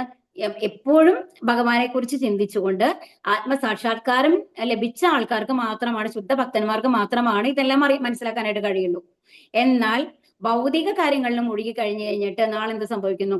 അവരെ കാര്യങ്ങൾ എന്താണ്, ഇവരെ കാര്യങ്ങൾ എന്താണ്, അവരെ നന്നാക്കാൻ നോക്കുക എന്നുള്ള രീതിയിൽ നമ്മൾ മുഴുകിയിരിക്കുന്ന ആൾക്കാർക്ക് തീർച്ചയായിട്ടും നാളെ എന്താ സംഭവിക്കാൻ പോകണം നമ്മൾക്ക് അറിയൂ. നമ്മൾക്ക് എപ്പോഴും അസുഖങ്ങളുണ്ട്, അതെങ്ങനെ എപ്പോഴും മാറുന്ന അറിയില്ല, ഏത് ഡോക്ടറെ കാണുന്ന അറിയില്ല, എല്ലാം കൺഫ്യൂഷനാണ് നമ്മൾക്ക് അല്ലെ? അപ്പൊ ആ മൊത്തം കൺഫ്യൂഷനും. അപ്പൊ ഈ ഇതെല്ലാം എപ്പോഴാണ് മാറുന്നത്? നമ്മൾ പൂർണ്ണമായും ഭഗവാന് സമർപ്പിച്ച് കഴിയുമ്പോൾ ഭഗവാൻ നമ്മൾക്ക് ഓരോ സന്ദർഭത്തിലും വഴി കാണിക്കും എന്താണ് ചെയ്യേണ്ടത്, അടുത്ത സ്റ്റെപ്പ് എന്താണ് എന്നുള്ളത്. അതുകൊണ്ട് അവർക്ക് ചിന്തയില്ല. കാരണം അവർക്ക് എപ്പോഴും അടുത്ത സ്റ്റെപ്പ് എന്താണെന്നുള്ളത് അവർക്ക് മനസ്സിലായിക്കൊണ്ടാണ് ഇരിക്കുന്നത്. നമ്മൾക്ക് എപ്പോഴും ഏതാണ് ശരി, ഏതാണ് തെറ്റ്, ഏതാണ് ശരി, ഏതാണ് തെറ്റ് എന്നുള്ള കൺഫ്യൂഷനാണ്. ഒരു അസുഖം വന്നു കഴിഞ്ഞാൽ ഏത് ഡോക്ടറെ കാണുന്നത് പോലെ കൺഫ്യൂഷനാണ്. അവർ മരുന്ന് കറക്റ്റായിട്ട് തന്നിട്ടില്ലെങ്കിലോ എല്ലാം ഭയമാണ് ഉള്ളില് അല്ലെ? എന്താ കാരണം? നമ്മൾക്ക് ആരും വിശ്വാസമില്ല, നമ്മളാണ് എല്ലാം തീരുമാനിക്കുന്നത് എന്നുള്ളതാണ് നമ്മൾ വിശ്വസിക്കുന്നത്. എന്നാൽ എല്ലാം അറിയുന്ന ഭഗവാന് സമർപ്പിച്ചു കഴിഞ്ഞു കഴിഞ്ഞാല് ഭഗവാൻ നമ്മൾക്ക് ചീത്തയായിട്ട് എന്തെങ്കിലും ചെയ്യൂ? ഭഗവാൻ നമ്മളെ നയിക്കുകയാണെന്നുണ്ടെങ്കിൽ എല്ലാം കറക്റ്റ് ആയിട്ടല്ലേ പോയിക്കൊണ്ടിരിക്കുക. കാരണം നമ്മളുടെ ഫ്യൂച്ചറും പാസ്റ്റും പ്രസന്റും എല്ലാം അറിയുന്നത് ഭഗവാനല്ലേ എന്നുള്ളതാണ്. യഥാദിത്യഗതം തേജോ ജഗത്പാസയദേഖിലം യചന്ദ്രമസി യജ്ഞൗ തത്തേജോ വിദ്യമാവകം. പ്രപഞ്ചത്തിലെ അന്ധകാരം അത്രയും നീക്കി അതിനെ ശോഭായമാനമാക്കുന്ന സൂര്യന്റെ തേജസ് എന്നിൽ നിന്നാണ് വരുന്നത്. ചന്ദ്രന്റെയും അഗ്നിയുടെയും തേജസ്സുകളും എന്നിൽ നിന്ന് വരുന്നവയാണ്. ഇനി ഭഗവാൻ പറയുകയാണ്. ഇപ്പൊ നമ്മൾ പറഞ്ഞു എന്താണ്? ആത്മീയ ലോകത്ത് എന്റെ പ്രകാശമാണെന്ന് പറഞ്ഞിട്ടുണ്ടായില്ലേ നേരത്തെ. ഇനി ഭഗവാൻ പറയാണ് ഈ ഭൗതിക ലോകത്തെ പ്രകാശം നൽകുന്ന സൂര്യന്റെ തേജസ് എന്ന് പറയുന്നത് ആരാണ്? എന്നിൽ നിന്ന് വരുന്നതാണ്. എന്റെ പ്രകാശമാണ് സൂര്യനിൽ തട്ടി നിങ്ങൾക്ക് ലഭിക്കുന്നത്. അതുപോലെ ചന്ദ്രനിലും അങ്ങനെ തന്നെയാണ്. അഗ്നിയുടെ തേജസ് ആണെങ്കിലും, അഗ്നി എന്ന് പറഞ്ഞ പലതരത്തിലുണ്ട് അല്ലെ? നമ്മള് എന്താണ്, നമ്മൾ ഭക്ഷണം പാകം ചെയ്യാനായിട്ടുള്ള അഗ്നി ആണ് വരുന്നത്. അഗ്നി എങ്ങനെയാണ് ഏറ്റവും ആദ്യം ഉണ്ടാക്കിയത്? ആരെങ്കിലും ഓർക്കുന്നുണ്ടോ? പാറക്കല്ലുകൾ ഉരച്ചിട്ടാണെന്ന് പറയുക. അതും ഭഗവാന്റെ സൃഷ്ടിയല്ലേ പാറക്കല്ല് എന്ന് പറയുന്നത്? അത് ഉരച്ചുകെട്ടാണ് ആദ്യം അവർ അഗ്നി ഇതായത് അല്ലെ? അപ്പൊ എല്ലാം ഭഗവാന്റേതാണ്, ഭഗവാനിൽ നിന്ന് വരുന്നതാണ് അഗ്നിയും തേജസ്സും എല്ലാം. അതുപോലെ തന്നെ നമ്മളുടെ ഉള്ളിൽ വന്നു കഴിഞ്ഞിട്ട് ഒരു ദഹനാഗ്നി, ജഠരാഗ്നി എന്ന് പറയും അതിന്. അപ്പം ആ അഗ്നി എവിടെന്നാ വരുന്നത്? ആ അഗ്നിയിലാണെന്നുണ്ടെങ്കിൽ നമ്മൾ കഴിക്കുന്ന ഭക്ഷണങ്ങളൊക്കെ അതേമാതിരി തന്നെ ഉണ്ടാവുക, പിന്നെ നമ്മൾ ജീവിക്കില്ല. കാരണം അത് ഡൈജഷൻ ആവില്ല എന്നുണ്ടെങ്കിൽ ഒരു ലൈറ്റായിട്ട് ഒരു ദിവസം ഇൻഡൈജഷൻ വരുമ്പോൾ നമ്മുടെയൊക്കെ അവസ്ഥ എന്താണെന്ന് ആലോചിച്ച് നോക്കൂ. നമ്മുടെ എന്താണ് മേലക്കുള്ള ആ ഒരു ഇതൊക്കെ ഉണ്ടാവില്ല, പുളിച്ചു തേട്ടാന്നൊക്കെ നമ്മൾ പറയില്ലേ, അങ്ങനത്തെ അവസ്ഥകളൊക്കെ നമ്മൾ ഓരോരുത്തരും അനുഭവിച്ചിട്ടുണ്ടാവും അല്ലെ? അപ്പൊ ഭഗവാന് ഡെയിലി നമ്മുടെ ഓരോ കാര്യങ്ങളിലും ഭഗവാന്റെ ശ്രദ്ധ ഒന്ന് ആലോചിച്ച് നോക്കൂ. എല്ലാം ഭഗവാനാണ് ചെയ്യുന്നത്. നമ്മൾ ഭക്ഷണം വായിലേക്ക് ഇടുക മാത്രമേ ചെയ്യുന്നുള്ളൂ. അപ്പൊ അതിനുശേഷം എന്താണ് സംഭവിക്കുന്നത് നമ്മൾക്ക് എപ്പോഴെങ്കിലും ആലോചിക്കാറുണ്ടോ? എന്തെങ്കിലും അസുഖം വരുമ്പോഴാണ് നമ്മൾ എന്തോ തകരാറുണ്ടെന്ന് നമ്മൾക്ക് മനസ്സിലാവുന്നത്. അത് വരയ്ക്കും എല്ലാം പ്രോപ്പറായിട്ട് നടത്തിക്കൊണ്ട് പോകുന്നത് ആരാണ്? ഭഗവാനാണ് അല്ലേ? ഒന്ന് ആലോചിച്ച് നോക്കൂ. അപ്പൊ അതുപോലെ ചന്ദ്രന്റെയും അഗ്നിയുടെയും തേജസ്സുകളും എന്നിൽ നിന്ന് വരുന്നവയാണ് എന്നാണ് പറയുന്നത് കേട്ടോ. സൗരയൂഥത്തെ മുഴുവൻ പ്രകാശിപ്പിക്കുന്നത് സൂര്യനാണെന്ന് ഈ ശ്ലോകത്തിൽ നിന്ന് മനസ്സിലാക്കാം. വേറെയും വിശ്വങ്ങളും സൗരഗ്രഹ മണ്ഡലങ്ങളും ഉണ്ട്. സൂര്യചന്ദ്രന്മാരും ഗ്രഹങ്ങളും ഉണ്ട്. എന്നാൽ ഓരോ വിശ്വത്തിലും സൂര്യൻ ഒന്ന് മാത്രമേ ഉള്ളൂ. ചന്ദ്രൻ നക്ഷത്രങ്ങളിൽ ഒന്നാണ് എന്നാണ് ഭഗവത്ഗീത പറയുന്നത്. അതായത് ചന്ദ്രനെ ഗ്രഹമായിട്ടുള്ള ഉപഗ്രഹം എന്നൊക്കെയല്ലേ നമ്മൾ പറയുക. പക്ഷെ നക്ഷത്രാണാമഹം ശശി എന്നാണ് പറയുന്നത് ഭഗവാൻ. ഓക്കെ. അതുപോലെ എന്താണ്? സൂര്യോദയത്തോടെ മനുഷ്യന്റെ പ്രവർത്തനം ആരംഭിക്കുകയായി എന്നാണ്. ഫാക്ടറികൾ നടത്താനൊക്കെ അഗ്നി വേണം. അതുപോലെ ഭക്ഷണം പാകം ചെയ്യാൻ വേണം അല്ലെ? അതുപോലെ ഇപ്പൊ നമ്മൾ പറഞ്ഞു ഡൈജഷന് വേണം എന്ന് പറഞ്ഞു. ഇതെല്ലാം എന്തിൽ നിന്ന് വരുന്നതാണ്? ഭഗവാനിൽ നിന്ന് വരുന്നതാണ്. ഇനി ചന്ദ്രപ്രകാശമാണ് സർവ്വസസ്യങ്ങളെയും പോഷിപ്പിക്കുന്നത്. അപ്പൊ എല്ലാം ആ സസ്യങ്ങളുടെ വളർച്ച ഈ ചന്ദ്രന്റെ പ്രകാശം ഇല്ലെങ്കിൽ ഉണ്ടാവില്ല. അതുപോലെ ഫ്രൂട്ട്സ് ഒക്കെ ഉണ്ടാവില്ല, വെജിറ്റബിൾസ് ഒന്നും അതിൽ ഉണ്ടാവില്ല എന്നാണ് പറയുന്നത്. അതിന്റെ രസം ലഭിക്കില്ല എന്നുള്ളതാണ് പറയുന്നത്. അതുപോലെ തന്നെ നമ്മുടെ ഭക്ഷണം ഉണ്ടാക്കുക, ഫോട്ടോസിന്തസിസ്, നമ്മൾ സയൻസിൽ നമ്മൾ എന്താ പഠിച്ചത്? ആ സൂര്യപ്രകാശം ഇല്ലാണ്ട് അത് ഉണ്ടാക്കാനേ സാധിക്കില്ല അല്ലെ? അപ്പൊ ഇതെല്ലാം ഏതിൽ നിന്ന് വരുന്നതാണ്? ഭഗവാനിൽ നിന്ന് വരുന്നതാണ്. ഭഗവാൻ ഇല്ലാതെ ഒന്നുമില്ല. കാമാ വിശേഷ ഭൂതാനി ധാരയാമ്യഹമോജസ പുഷ്ണാമി ചൗഷധീ സർവ സോമോഭൂത്വ രസാത്മക. ഞാൻ ഓരോ ഗ്രഹത്തിലും ഉൾപ്പോകി അവയെ എന്റെ ശക്തി കൊണ്ട് ഭ്രമണപഥത്തിൽ നിലനിർത്തുന്നു. ഞാൻ തന്നെ ചന്ദ്രനായി തീർന്ന് എല്ലാ സസ്യങ്ങൾക്കും ജീവരസം പകരുന്നു. അപ്പൊ എന്താണ്? അപ്പൊ ഇനി എന്താ പറയുന്നത് ഭഗവാൻ? ഭഗവാൻ എന്താ പറയുന്നത്? എല്ലാ ഗ്രഹങ്ങളിലും വനജരാഗ്രഹത്തിനെ പിടിച്ചു നിർത്തുന്നത് ഞാനാണ്. ഓരോന്നും അതിന്റെ പൊസിഷനിൽ നിൽക്കുന്നുണ്ട് അല്ലെ? നമ്മൾക്കറിയാം ഈ വിശ്വം എന്ന് പറയുന്നത് നമ്മൾക്ക് ഒരു മിൽക്കി വേ എന്ന് പറയുന്ന ആ ഒരു ഗാലക്സി പോലും നമ്മൾക്ക് ഇമാജിൻ ചെയ്യാൻ പറ്റില്ല. പോട്ടെ, ഈ ഭൂമിയുടെ ഉള്ളിൽ തന്നെ നമ്മൾക്ക് ഒറ്റ കണ്ണടച്ചുകൊണ്ട് ഈ ഭൂമി മുഴുവൻ ഒന്ന് ഇമാജിൻ ചെയ്യാൻ നമ്മൾക്ക് സാധിക്കും? ഇമ്പോസിബിൾ ആണ് അല്ലെ? വേണമെങ്കിൽ ഒരു ഗ്ലോബിൻ നമ്മുടെ മനസ്സിലുള്ളത് കൊണ്ട് ആ ഗ്ലോബിന്റെ ഒരു രൂപത്തിലേക്ക് നമുക്ക് വേണമെങ്കിൽ കൊണ്ടുവരാമെന്ന് മാത്രമേ ഉള്ളൂ. അപ്പൊ ഒന്ന് ആലോചിച്ച് നോക്കും, അങ്ങനെ എത്രയോ ഇത് നമ്മളുടെ ഒരു പ്രപഞ്ചത്തിന്റെ ഉള്ളിലത്തെ ഒരു ഗ്രഹം മാത്രമാണ് ഭൂമി എന്ന് പറയുന്നത്. അങ്ങനത്തെ 14 ലോകങ്ങളുണ്ട് അല്ലെ? അപ്പൊ അങ്ങനെ എത്രയോ പ്രപഞ്ചങ്ങളുണ്ട്. ഒന്ന് ആലോചിച്ച് നോക്കൂ. അപ്പൊ ഞാൻ തന്നെ ചന്ദ്രനായി തീർന്ന എല്ലാ സസ്യങ്ങൾക്കും ജീവരസം പകരുന്നു. അപ്പൊ എല്ലാത്തിനെയും നിലനിർത്തുന്നത് ഞാനാണ്. അതുപോലെ തന്നെ എല്ലാ സസ്യങ്ങൾക്കും ജീവരസം കൊടുക്കുന്നത് ആരാണ്? ചന്ദ്രനാണ്. ചന്ദ്രനായി തീർന്നിട്ട് ഞാൻ തന്നെയാണ് എന്ന് പറയാണ് ഇവിടെ. ഇവിടെ ആ ഭഗവാന്റെ ഇത് പറയുന്നുണ്ട് കേട്ടോ. ഗ്രഹങ്ങളെല്ലാം ശൂന്യാകാശത്തിൽ ഒഴുകി നടക്കുന്നത് ഭഗവാന്റെ പരമശക്തി അന്തർഭവിച്ചിട്ടുള്ളത് കൊണ്ടാണ്. ആ ശക്തി ഒരു പിടി മണ്ണിനെ എന്ന പോലെ ഓരോ ഗ്രഹത്തെയും പുലർത്തി പോരുന്നു. ഒരാൾ കയ്യിൽ മുറുകെ പിടിച്ചിരിക്കുന്ന മണ്ണ് താഴെ വീഴാൻ സാധ്യതയില്ല. പക്ഷെ അത് കാറ്റത്തെറിയുകയാണെങ്കിൽ വീണ് ചിതറിപ്പോകും. അതുപോലെ വായുവിൽ നീന്തി നടക്കുന്ന ഈ ഗ്രഹങ്ങളും വിശ്വരൂപിയായ ഭഗവാന്റെ മുഷ്ടിക്കകത്താണ്. സർവ്വചരാചരങ്ങളും സ്വസ്ഥാനങ്ങളിൽ സ്ഥിതി ചെയ്യുന്നത് ഭഗവാന്റെ ശക്തിയാലും പ്രഭാവത്താലും തന്നെ. സൂര്യൻ പ്രകാശിക്കുന്നതിനും ഗ്രഹഗോളങ്ങൾ ചലിക്കുന്നതിനും കാരണം ഭഗവാൻ മാത്രമാണ്. മനസ്സിലാവുണ്ടോ? അതുപോലെ തന്നെ ഭഗവതത്വമായ വിഭവങ്ങളുടെ സഹായത്താലാണ് മനുഷ്യവർഗം സുഖമായി ജീവിക്കുന്നതും ഭക്ഷിക്കുന്നതും പ്രവർത്തിക്കുന്നതും. ആ സഹായം കൂടാതെ നമുക്ക് ജീവിക്കാനാവില്ല. രസാത്മകം എന്ന വാക്ക് ശ്രദ്ധേയമാണ്. ഭഗവത് നിർദ്ദിഷ്ടമായ ചന്ദ്ര തേജസ്സിന്റെ പ്രഭാവത്താൽ ഏതൊന്നും ആസ്വാദ്യമായി തരും. അതാണ് നമ്മളെ വെജിറ്റബിൾസൊക്കെ നമുക്കൊരു ടേസ്റ്റ് എന്ന് പറയില്ലേ, അത് ഭഗവാന്റെ ആ പ്രകാശം, ചന്ദ്രപ്രകാശം ഇല്ലാണ്ട് വരില്ല എന്നാണ് പറയുന്നത്. അഹം വൈശ്വാനരോ ഭൂത്വ പ്രാണിനാം ദേഹമാശ്രിതഃ പ്രാണാപാനസമായുക്തഃ പച്ചാമ്യന്നം ചതുർവിധം. സകല ജീവികളിലുമുള്ള ദഹനാഗ്നിയാണ് ഞാൻ. ഉൾക്കൊള്ളുന്നതും പുറന്തള്ളുന്നതുമായ പ്രാണവായുവിനോട് ചേർന്ന് ഞാൻ 4 വിധത്തിലുള്ള ആഹാരങ്ങളെയും ദഹിപ്പിക്കുന്നു. 4 തരത്തിലുള്ള, ഒന്ന് ചവച്ച് നമ്മൾ കഴിക്കുന്ന കാര്യങ്ങളുണ്ട് അല്ലെ? അതുപോലെ കുടിക്കുന്ന കാര്യങ്ങളുണ്ട്. അതുപോലെ തന്നെ ഈ മാമ്പഴമൊക്കെ എങ്ങനെയാണ് നമ്മൾ ചെയ്യുക? അതിന്റെ രസം നമ്മളിങ്ങനെ വലിച്ച് കുടിക്കുന്ന മാറ്റ ഇതുണ്ട് അല്ലെ? അതുപോലെ കടിച്ചു കഴിക്കുന്ന സാധനങ്ങളുണ്ട്. അപ്പൊ ഇങ്ങനെ 4 തരത്തിലുള്ള, ഏത് തരത്തിലുള്ള ആഹാരങ്ങളെയും ദഹിപ്പിക്കുന്നത് ആരാണ്? ദഹനാഗ്നിയാണ്. ആ ദഹനാഗ്നി ആരാണ്? ഭഗവാനാണ് എന്നാണ് പറയുന്നത്. പ്രാണവായുവിനോട് ചേർന്ന്, അതായത് ഓക്സിജന്റെ ആ ഒരു ഇതിൽ വരുമ്പോഴാണല്ലോ ദഹനം പൂർണ്ണമാവുന്നത്. അതാണ് പ്രാണവായുവിനോട് ചേർന്നിട്ട്. ആ പ്രാണവായു തരുന്നതും ആരാണ്? ഭഗവാനാണ് അല്ലെ? സർവസ്യ ചാഹം ഹൃദി സന്നിവിഷ്ടോ മത്തസ്മൃതി ജ്ഞാനമപോഹനം ച വേദൈശ്ച സർവൈരഹമേവ വേദ്യോ വേദാന്തകൃത് വേദവിദേവ ചാഹം. സർവ്വജീവികളുടെയും ഹൃദയത്തിൽ ഞാൻ വാഴുന്നു. സ്മരണയും ജ്ഞാനവും മറവിയും എന്നിൽ നിന്നാണ് ഉളവാകുന്നത്. എല്ലാ വേദങ്ങളിലൂടെയും അറിയേണ്ടത് എന്നെ തന്നെ. വേദാന്തം ഉണ്ടാക്കിയതും വേദങ്ങളെ അറിയുന്നതും ഞാനാണ്. അപ്പൊ ഇവിടെ എന്താ പറയുക? സർവസ്യ ചാഹം ഹൃദി സന്നിവിഷ്ടോ. എന്താ പറയുന്നത്? ഇത് ഇമ്പോർട്ടന്റ് ആയിട്ടുള്ള ശ്ലോകമാണ് കേട്ടോ. കഴിയുന്നവര് ബൈഹാർട്ട് ചെയ്യാൻ ഇഷ്ടമുള്ള ആൾക്കാര് ബൈഹാർട്ട് ചെയ്യാൻ ശ്രമിക്കുക. എന്താ പറയുന്നത്? സർവ്വജീവികളുടെയും ഹൃദയത്തിൽ ഞാൻ വാഴുന്നു. എല്ലാ ജീവികളുടെയും ഹൃദയത്തിൽ ഞാൻ സർവസ്യ ചാഹം ഹൃദി സന്നിവിഷ്ടോ. പിന്നെന്താ? സ്മരണയും ജ്ഞാനവും മറവിയും. അതാണ്, മറക്കാനുള്ള കഴിവും ഭഗവാനാണ് തരുന്നത്. നമ്മളൊന്ന് ആലോചിച്ച് നോക്കും. നമ്മൾ പറഞ്ഞു നമ്മൾക്ക് ഒരുപാട് ജന്മങ്ങൾ ഇതിന് മുമ്പ് ഉണ്ടായിട്ടുണ്ട് എന്ന് പറഞ്ഞു അല്ലെ? ശരി, ഓക്കെ. അപ്പോ ആ ജന്മങ്ങളെ കുറിച്ചൊക്കെ നമ്മൾ ഓർക്കുകയാണെങ്കിൽ നമ്മുടെ അവസ്ഥ എന്താ? നമ്മളിപ്പോ പറയും അല്ലെ, ഈ ഭഗവാൻ എന്താ ഇങ്ങനെ ചെയ്തേ? കാരണം ഇതൊക്കെ ഓർക്കുകയാണെന്നുണ്ടെങ്കിൽ നമ്മൾ പിന്നെ തെറ്റ് ചെയ്തിട്ടുണ്ടാവില്ലല്ലോ എന്ന് അല്ലെ? പലപ്പോഴും നമുക്ക് തോന്നാറില്ലേ, നമ്മൾക്ക് കഴിഞ്ഞ ജന്മങ്ങളുണ്ടായി നമ്മൾ തെറ്റ് ചെയ്തിട്ടുണ്ടാവും. ആ തെറ്റുകളൊക്കെ അറിഞ്ഞു കഴിഞ്ഞാൽ നമ്മൾ തിരുത്തിയിട്ട് ജീവിക്കുമല്ലോ. അപ്പൊ എന്തുകൊണ്ടാണ് നമ്മൾക്ക് ആ ഓർമ്മ തരാഞ്ഞത് എന്ന് ചോദിക്കും. പക്ഷെ ഒന്ന് ആലോചിച്ച് നോക്കൂ, നമ്മൾ ഒരു ചെറിയ തെറ്റന്നെ ഈ ജീവിതത്തിൽ നമ്മൾ ചെയ്തേണ്ടെന്ന് വിചാരിക്കും. പലർക്കും പല സമയത്തും നമ്മൾ അറിയാതെ പർപ്പസ് ആയിട്ട് ആവണമെന്നില്ല, ചില സമയത്ത് തെറ്റുകളൊക്കെ ചെയ്തിട്ടുണ്ടോ അത് നമ്മൾ മറച്ചു വെക്കാനാണ് നോക്കുക. മറ്റുള്ളവരുടെ മുമ്പിൽ നമ്മൾക്ക് നാണക്കേടാണ് എന്നുള്ളത് കൊണ്ട്. അത് അത് തന്നെ നമ്മൾക്ക് അറിയാതെയോ അറിഞ്ഞോ നമ്മൾ ചെയ്ത ഏതോ ഒരു തെറ്റ് നമ്മൾ എത്രയോ കൊല്ലങ്ങൾക്ക് ശേഷം നമ്മൾ ആലോചിക്കുക.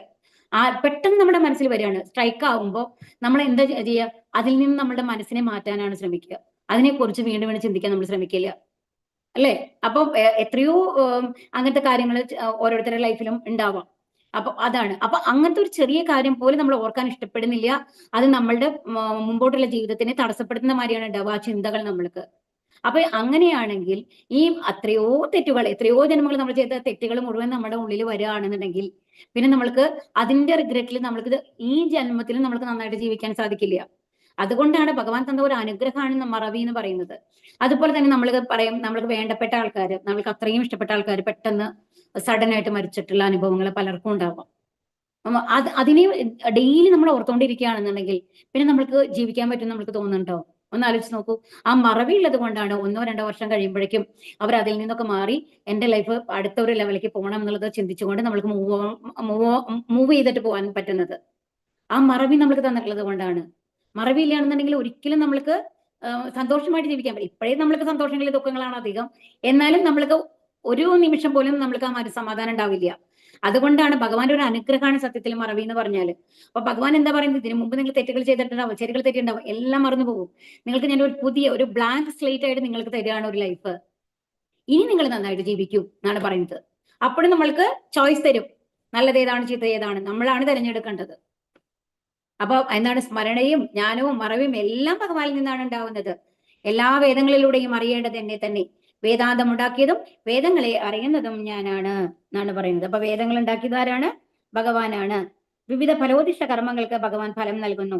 വ്യക്തിശൂന്യ ബ്രഹ്മം എന്ന നിലയിലോ പരമപുരുഷനായോ ഹൃദയസ്ഥനായ പരമാത്മാവെന്ന നിലയിലോ മാത്രമല്ല, വേദ അവതാരമൂർത്തിയായും ഭഗവാൻ ആരാധിക്കപ്പെടുന്നു. മനുഷ്യർക്ക് വേണ്ടും വിധം ജീവിതം നയിച്ച് സ്വഭവനമായ ഭഗവത് ധാമത്തിലേക്ക് തിരിച്ചെത്താൻ ഉതകുന്ന നിർദ്ദേശങ്ങൾ വേദങ്ങളാണ് നൽകുന്നത്. വേദങ്ങൾ എന്തിനു വേണ്ടിയിട്ടാണ്? നമ്മൾക്ക് എങ്ങനെ ഭഗവത്ധാമത്തിലേക്ക് തിരിച്ചു പോകാന്നുള്ള നിർദ്ദേശങ്ങളാണ് അതിലുള്ളത്. അതിനനുസരിച്ച് നമ്മൾ ജീവിച്ചു കഴിഞ്ഞാൽ നമുക്ക് ഭഗവത്ധാമത്തിലേക്ക് നമുക്ക് തിരിച്ചു പോകാനായിട്ട് സാധിക്കും.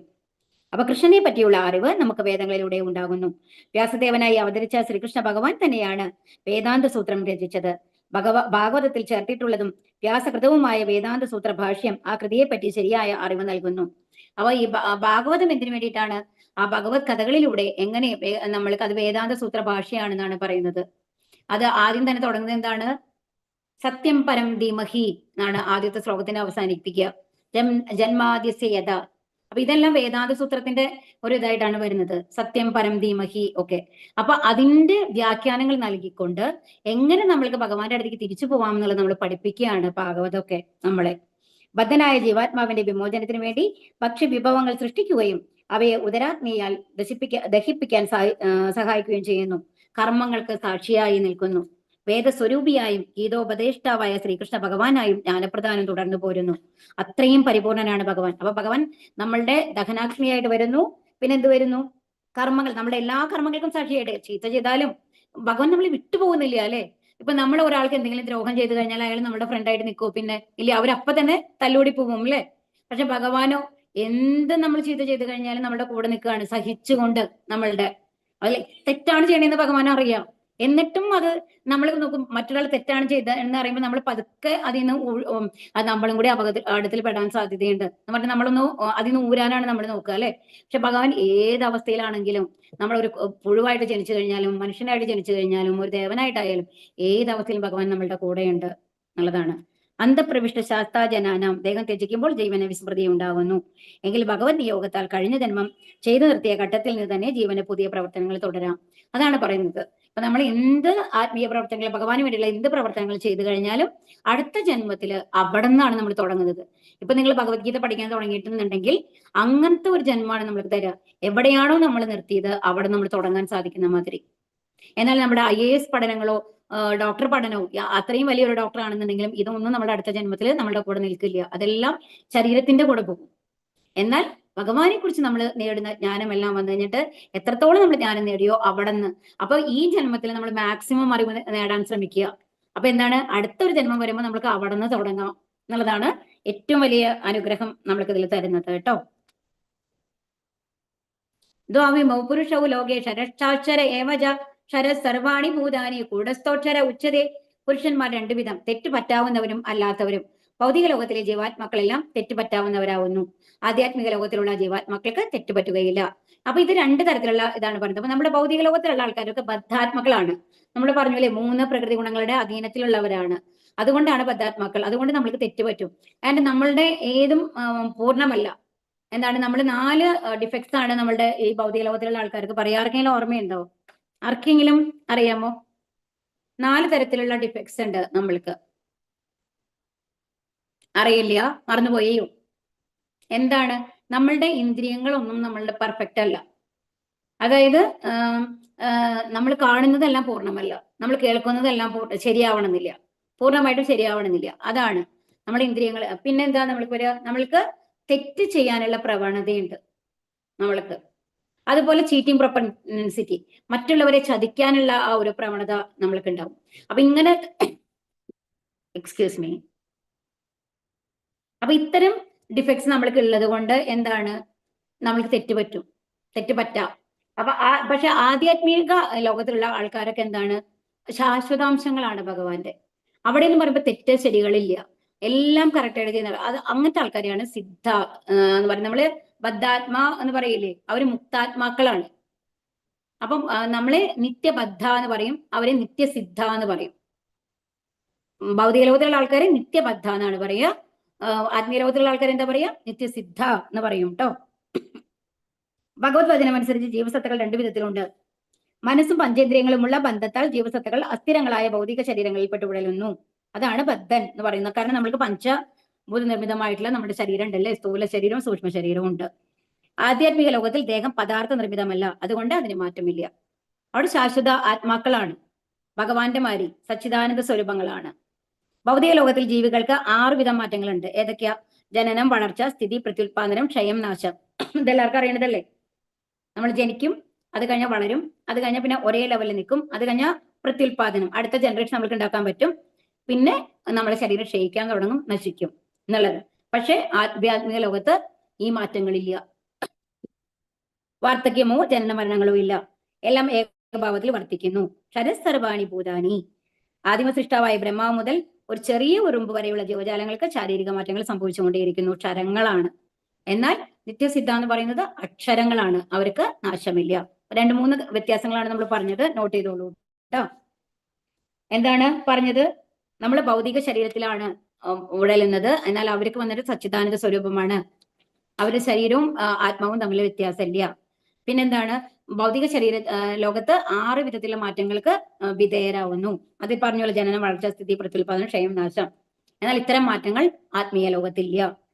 പിന്നെന്താണ്? അവര് അക്ഷരമാണ്. ബ്രഹ്മാവ് മുതൽ എറുമ്പ് വരെയുള്ള ഏത് ജീവജാലങ്ങളാണെന്നുണ്ടെങ്കിലും ഈ മാറ്റങ്ങളുണ്ട് ഭൗതിക ലോകത്തുള്ളത്. എന്നാൽ നിത്യസിദ്ധരായിട്ടുള്ള ആൾക്കാരൊക്കെ ഇത്തരം മാറ്റങ്ങളില്ല, അവർ ശാശ്വത ഭഗവാന്റെ അംശങ്ങളാണ്. ഉത്തമ പുരുഷ പരമാത്മേത്യുദാഹൃത യോ ലോകത്രയം ആവശ്യ വിഭർത്യവ്യയ ഈശ്വരക. ഇവരെ കൂടാതെ പരമപുരുഷനായ പരമാത്മാവ് എന്നറിയപ്പെടുന്ന അവ്യനായ ഭഗവാനുണ്ട്. അദ്ദേഹം 3 ലോകങ്ങളിലും അന്തർഗതനായി അവയെ പുലർത്തിപ്പോരുന്നു.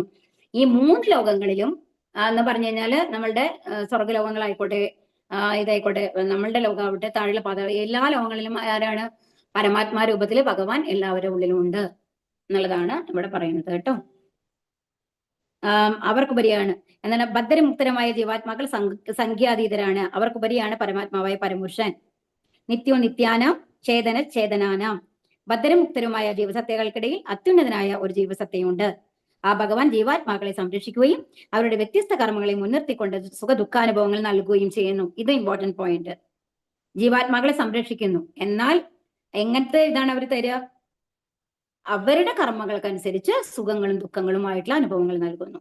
ഭഗവാൻ ഒരു പക്ഷഭേദവുമില്ല. നമ്മുടെ പ്രവർത്തികൾക്കനുസരിച്ച് നല്ലതാണോ തരേണ്ടത് നല്ലത് തരും, ചീത്തയാണോ തരേണ്ടത് ചീത്ത തരും. നമ്മൾ മനസ്സിലാക്കുക, ഭഗവാൻ എല്ലാവരും തുല്യരാണ്. ഇനി അടുത്ത ശ്ലോകം. യസ്മാക്ഷരമതീതോകം അക്ഷരാദപി ചോത്തമക അതോസ്മി ലോകവേദേച്ച പ്രതിത പുരുഷോത്തമക. ഞാൻ ഇന്ദ്രിയാതീതനും ക്ഷരങ്ങൾക്കും അക്ഷരങ്ങൾക്കും അതീതനും സർവശ്രേഷ്ഠനുമായതുകൊണ്ട് ലോകനും വേദങ്ങളും എന്നെ ഇത് ഇമ്പോർട്ടന്റ് ആണ്. ഭഗവാൻ എന്തുകൊണ്ടാണ് പുരുഷോത്തമൻ എന്ന് പറയുന്നത്? ഭഗവാൻ ഇന്ദ്രിയങ്ങൾക്ക് അതീതനാണ്, അതുപോലെ ക്ഷരങ്ങൾക്കും അക്ഷരങ്ങൾക്കും അതീതനാണ്. ഇതാണ് നമ്മൾ മനസ്സിലാക്കേണ്ടത്. നമ്മൾ പറഞ്ഞു ഭൗതിക ലോകത്തിനും അതീതനാണ്, അതോടൊപ്പം ആത്മീയ ലോകത്തുള്ള നിത്യസിദ്ധൻ എന്ന് പറയുന്നത് എല്ലാവരും ശാശ്വതാംശങ്ങളാണ് അല്ലേ? നമ്മളും ആത്മീയ ജീവിതത്തിൽ പോയി കഴിഞ്ഞാൽ ഇതിൽ നിന്ന് നമ്മൾ എന്ത് മനസ്സിലാക്കണം?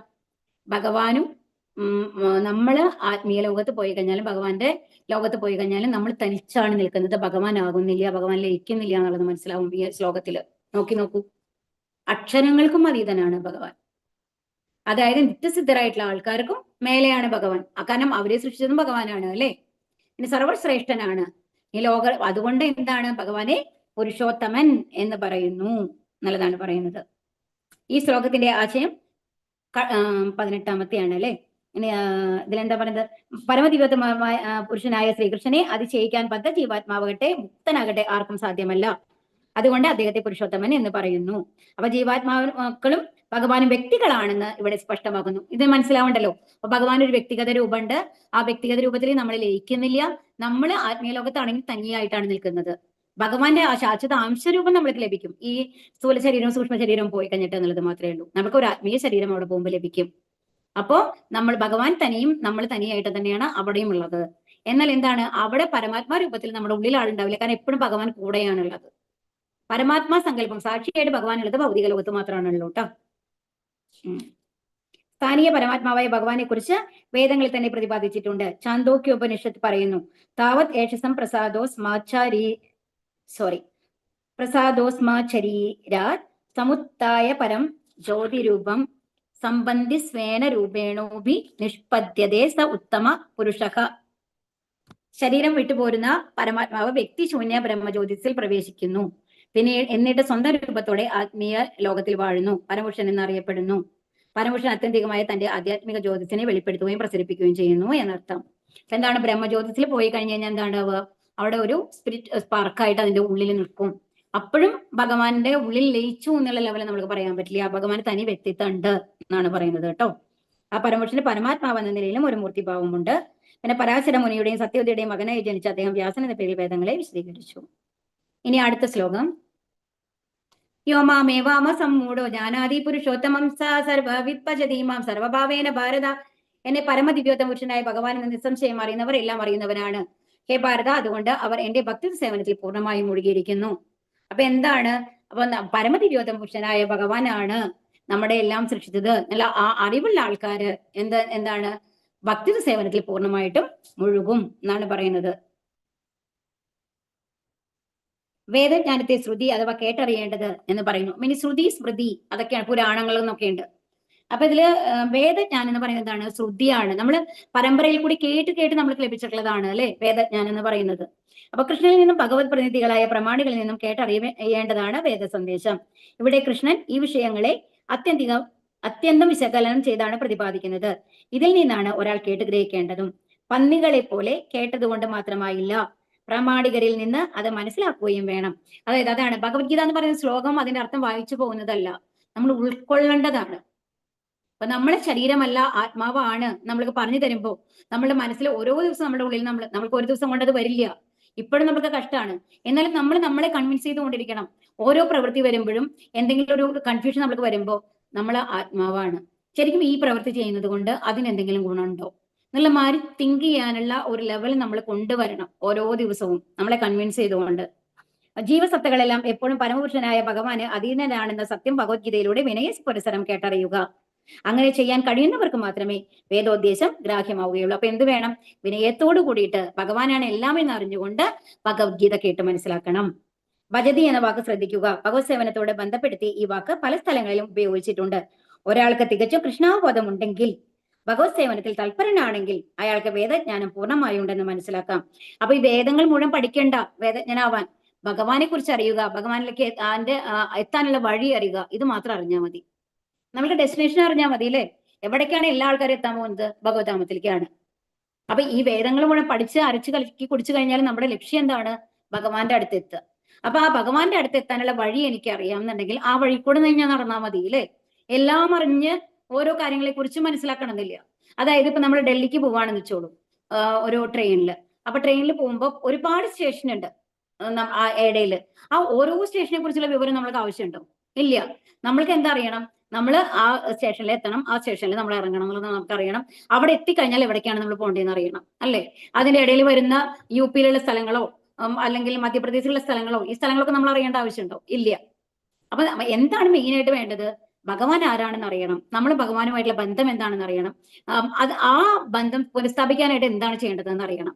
ഇതാണ് എല്ലാ വേദങ്ങളും നമ്മളെ പഠിപ്പിക്കുന്ന അൾട്ടിമേറ്റ് ആയിട്ടുള്ള കാര്യം. ആ കാര്യം അറിഞ്ഞു കഴിഞ്ഞാൽ വേദങ്ങളെല്ലാം പഠിച്ചതിന് തുല്യമാണ് എന്നുള്ളതാണ്. അല്ലെങ്കിൽ ബാക്കി എന്താണ്, ബാക്കിയുള്ള സമയം മുഴുവൻ നമ്മൾ അത് പ്രവൃത്തിയിൽ കൊണ്ടുവരാണ്ട് ഈ വേദങ്ങളും എല്ലാം കൂടെ പഠിച്ച് അതിന്റെ വാക്കർത്ഥം മനസ്സിലാക്കാനാണ് നമ്മൾ ഇരിക്കണമെന്നുണ്ടെങ്കിൽ നമ്മുടെ ജന്മം പാഴായതാ തന്നെയാണ്. നമ്മൾ അവിടേക്കെങ്കിലും എത്തുമോ? ഇല്ല. നമ്മൾ പ്രവർത്തിക്കുകയാണ് വേണ്ടത് അല്ലെ, അതിനു വേണ്ടിയിട്ട്. ഇത് ഈ ഗുഹ്യതമം ശാസ്ത്രം ഇതമുക്തം മയാനക ഏതത് ബുദ്ധാബുദ്ധിമാൻ സ്യാത് കൃതകൃസ്ത ഭാരത. ഹേ പാപരഹിത, ഞാനിപ്പോൾ ഉപദേശിച്ച ഈ ജ്ഞാനം വേദഗ്രന്ഥങ്ങളിലെ അതിരഹസ്യമായ ഭാഗമാണ്. ഇതറിയുന്നവർ ബുദ്ധിശാലികളാവും, അവരുടെ പ്രയത്നങ്ങൾക്ക് പൂർണ്ണത കൈവരും. അപ്പൊ ഇത് എന്താ പറയുന്നത്? ഇതീ ഗുഹ്യതമം ശാസ്ത്രം, ഇത് അത്രയും രഹസ്യമായിട്ടുള്ളതാണ്. നമ്മൾ പറഞ്ഞൂലേ ഓൾറെഡി. എന്താണ്, എന്തുകൊണ്ടാണ് ഇത് ഗുഹ്യതമമായിട്ടുള്ളത്? ഭഗവാന്റെ ധാമത്തിലേക്ക് പോവാന്നുള്ളതാണ് നമ്മളുടെ യഥാർത്ഥ സ്ഥാനം. നമ്മൾ ഭഗവാന്റെ ധാമാണ്. ആ ധാമത്തിലേക്ക് പോകാനുള്ള താക്കോലാണ്, പാസ്വേഡാണ് ഭഗവാൻ നമ്മൾക്ക് തന്നത്. എന്ത്? ശുദ്ധഭക്തി. അപ്പൊ അത് എല്ലാവർക്കും നമ്മൾ എടുത്തു കൊടുക്കും. നമ്മുടെ വീട്ടിന്റെ ഉള്ളിലേക്ക് നമ്മൾ ഒരാൾക്ക് വന്നു കഴിഞ്ഞിട്ട് താക്കോൽ എപ്പോഴാ കൊടുക്കുക?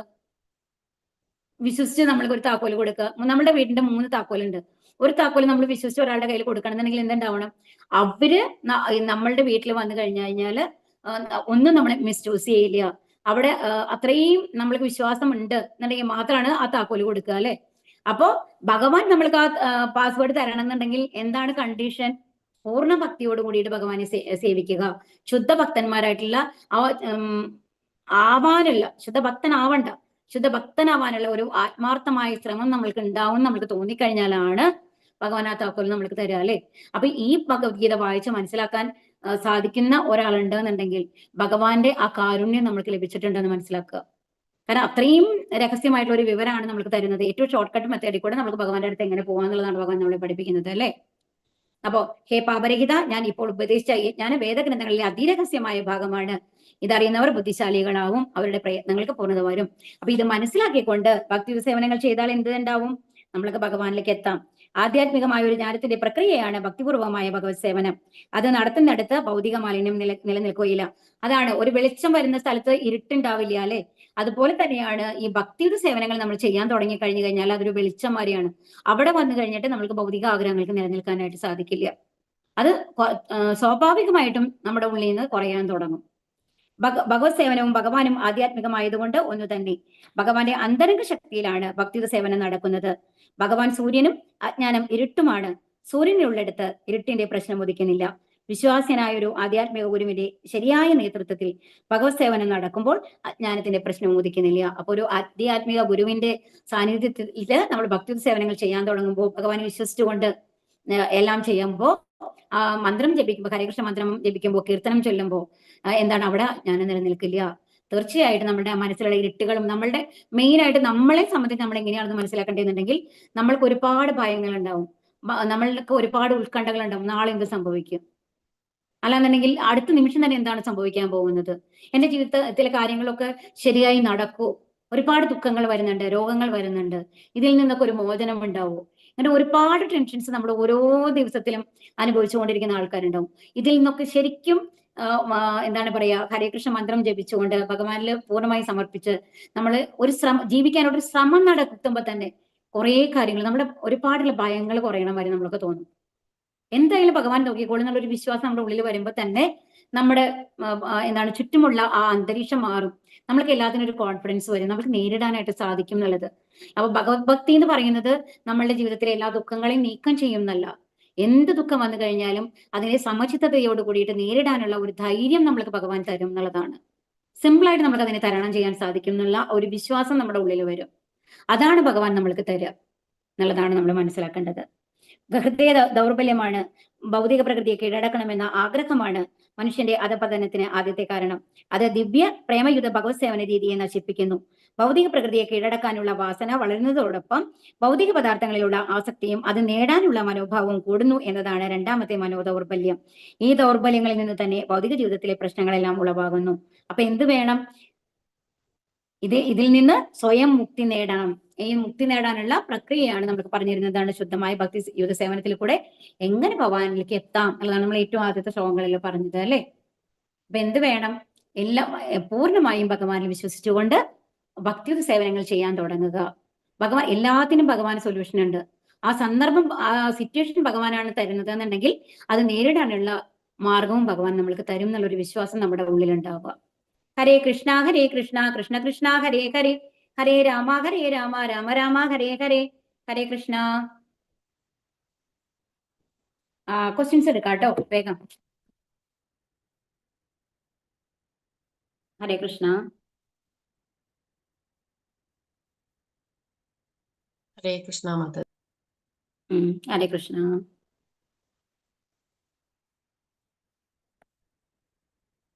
ക്വസ്റ്റ്യൻസ് ആരൊക്കെയാണ് ഉള്ളത്? വേദപഠനത്തിന്റെ ഉദ്ദേശം എന്താണ് എന്നുള്ളതാണ് അല്ലെ. വേദപഠനത്തിന്റെ ഉദ്ദേശം എന്താ?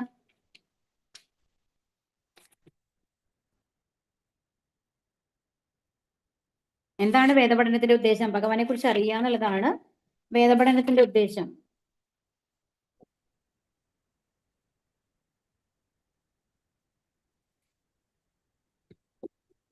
ഒരു മിനിറ്റ് കേട്ടോ.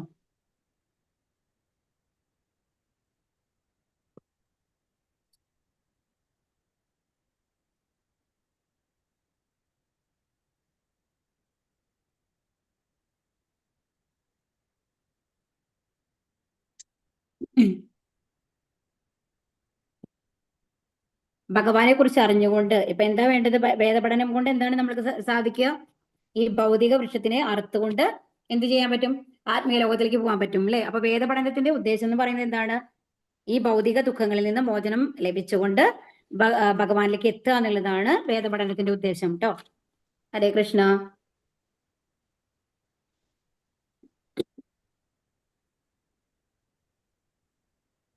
ഇനി ഇവിടെ അരയാൽ വൃക്ഷത്തെ എന്തിനോടാണ് ഉപമിച്ചിരിക്കുന്നത്?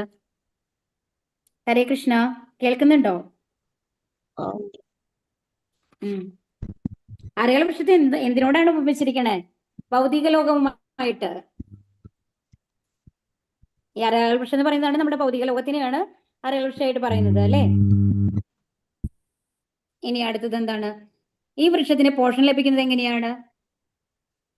എങ്ങനെ പോഷണം? അതിന്റെ വേരുകളിലൂടെ. വേര് അതെന്താണ് മാതാജി? 3 പ്രകൃതി ഗുണങ്ങളിൽ കൂടിയാണ് പോഷണം ലഭിക്കുന്നത്. 3 പ്രകൃതി ഗുണങ്ങളാണ്. സത്വഗുണം, രജോ ഗുണം, തമോ ഗുണം. ഈ 3 പ്രകൃതി ഗുണങ്ങളാണ് അതിന് പോഷണമാകുന്നത്. ഇനി ശ്ലോകം 5 എന്താണ് പറയുന്നത്?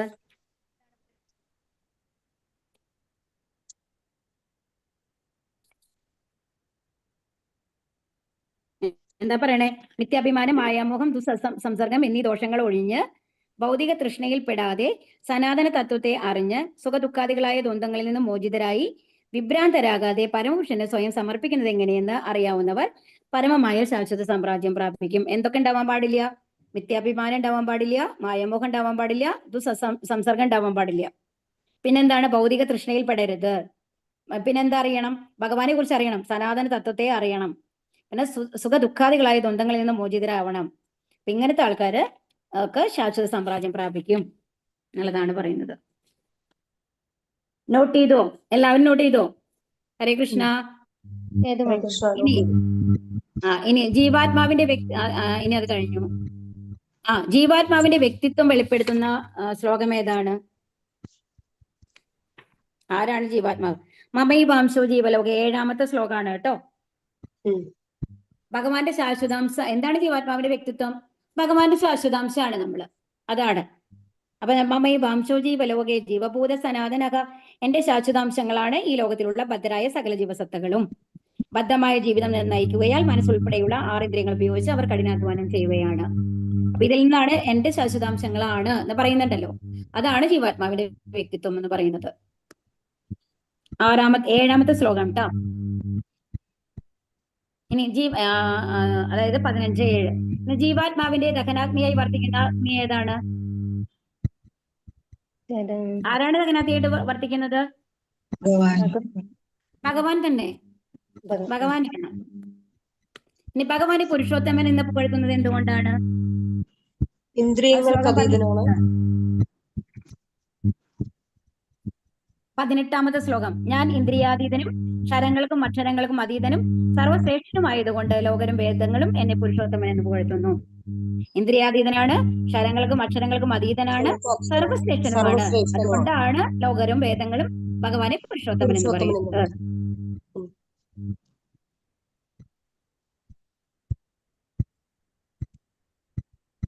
എല്ലാ ക്വസ്റ്റ്യൻസും ആയി. ഇത്രയേ ഉള്ളൂ കേട്ടോ. ഹരേ കൃഷ്ണ. ഹരേ കൃഷ്ണ.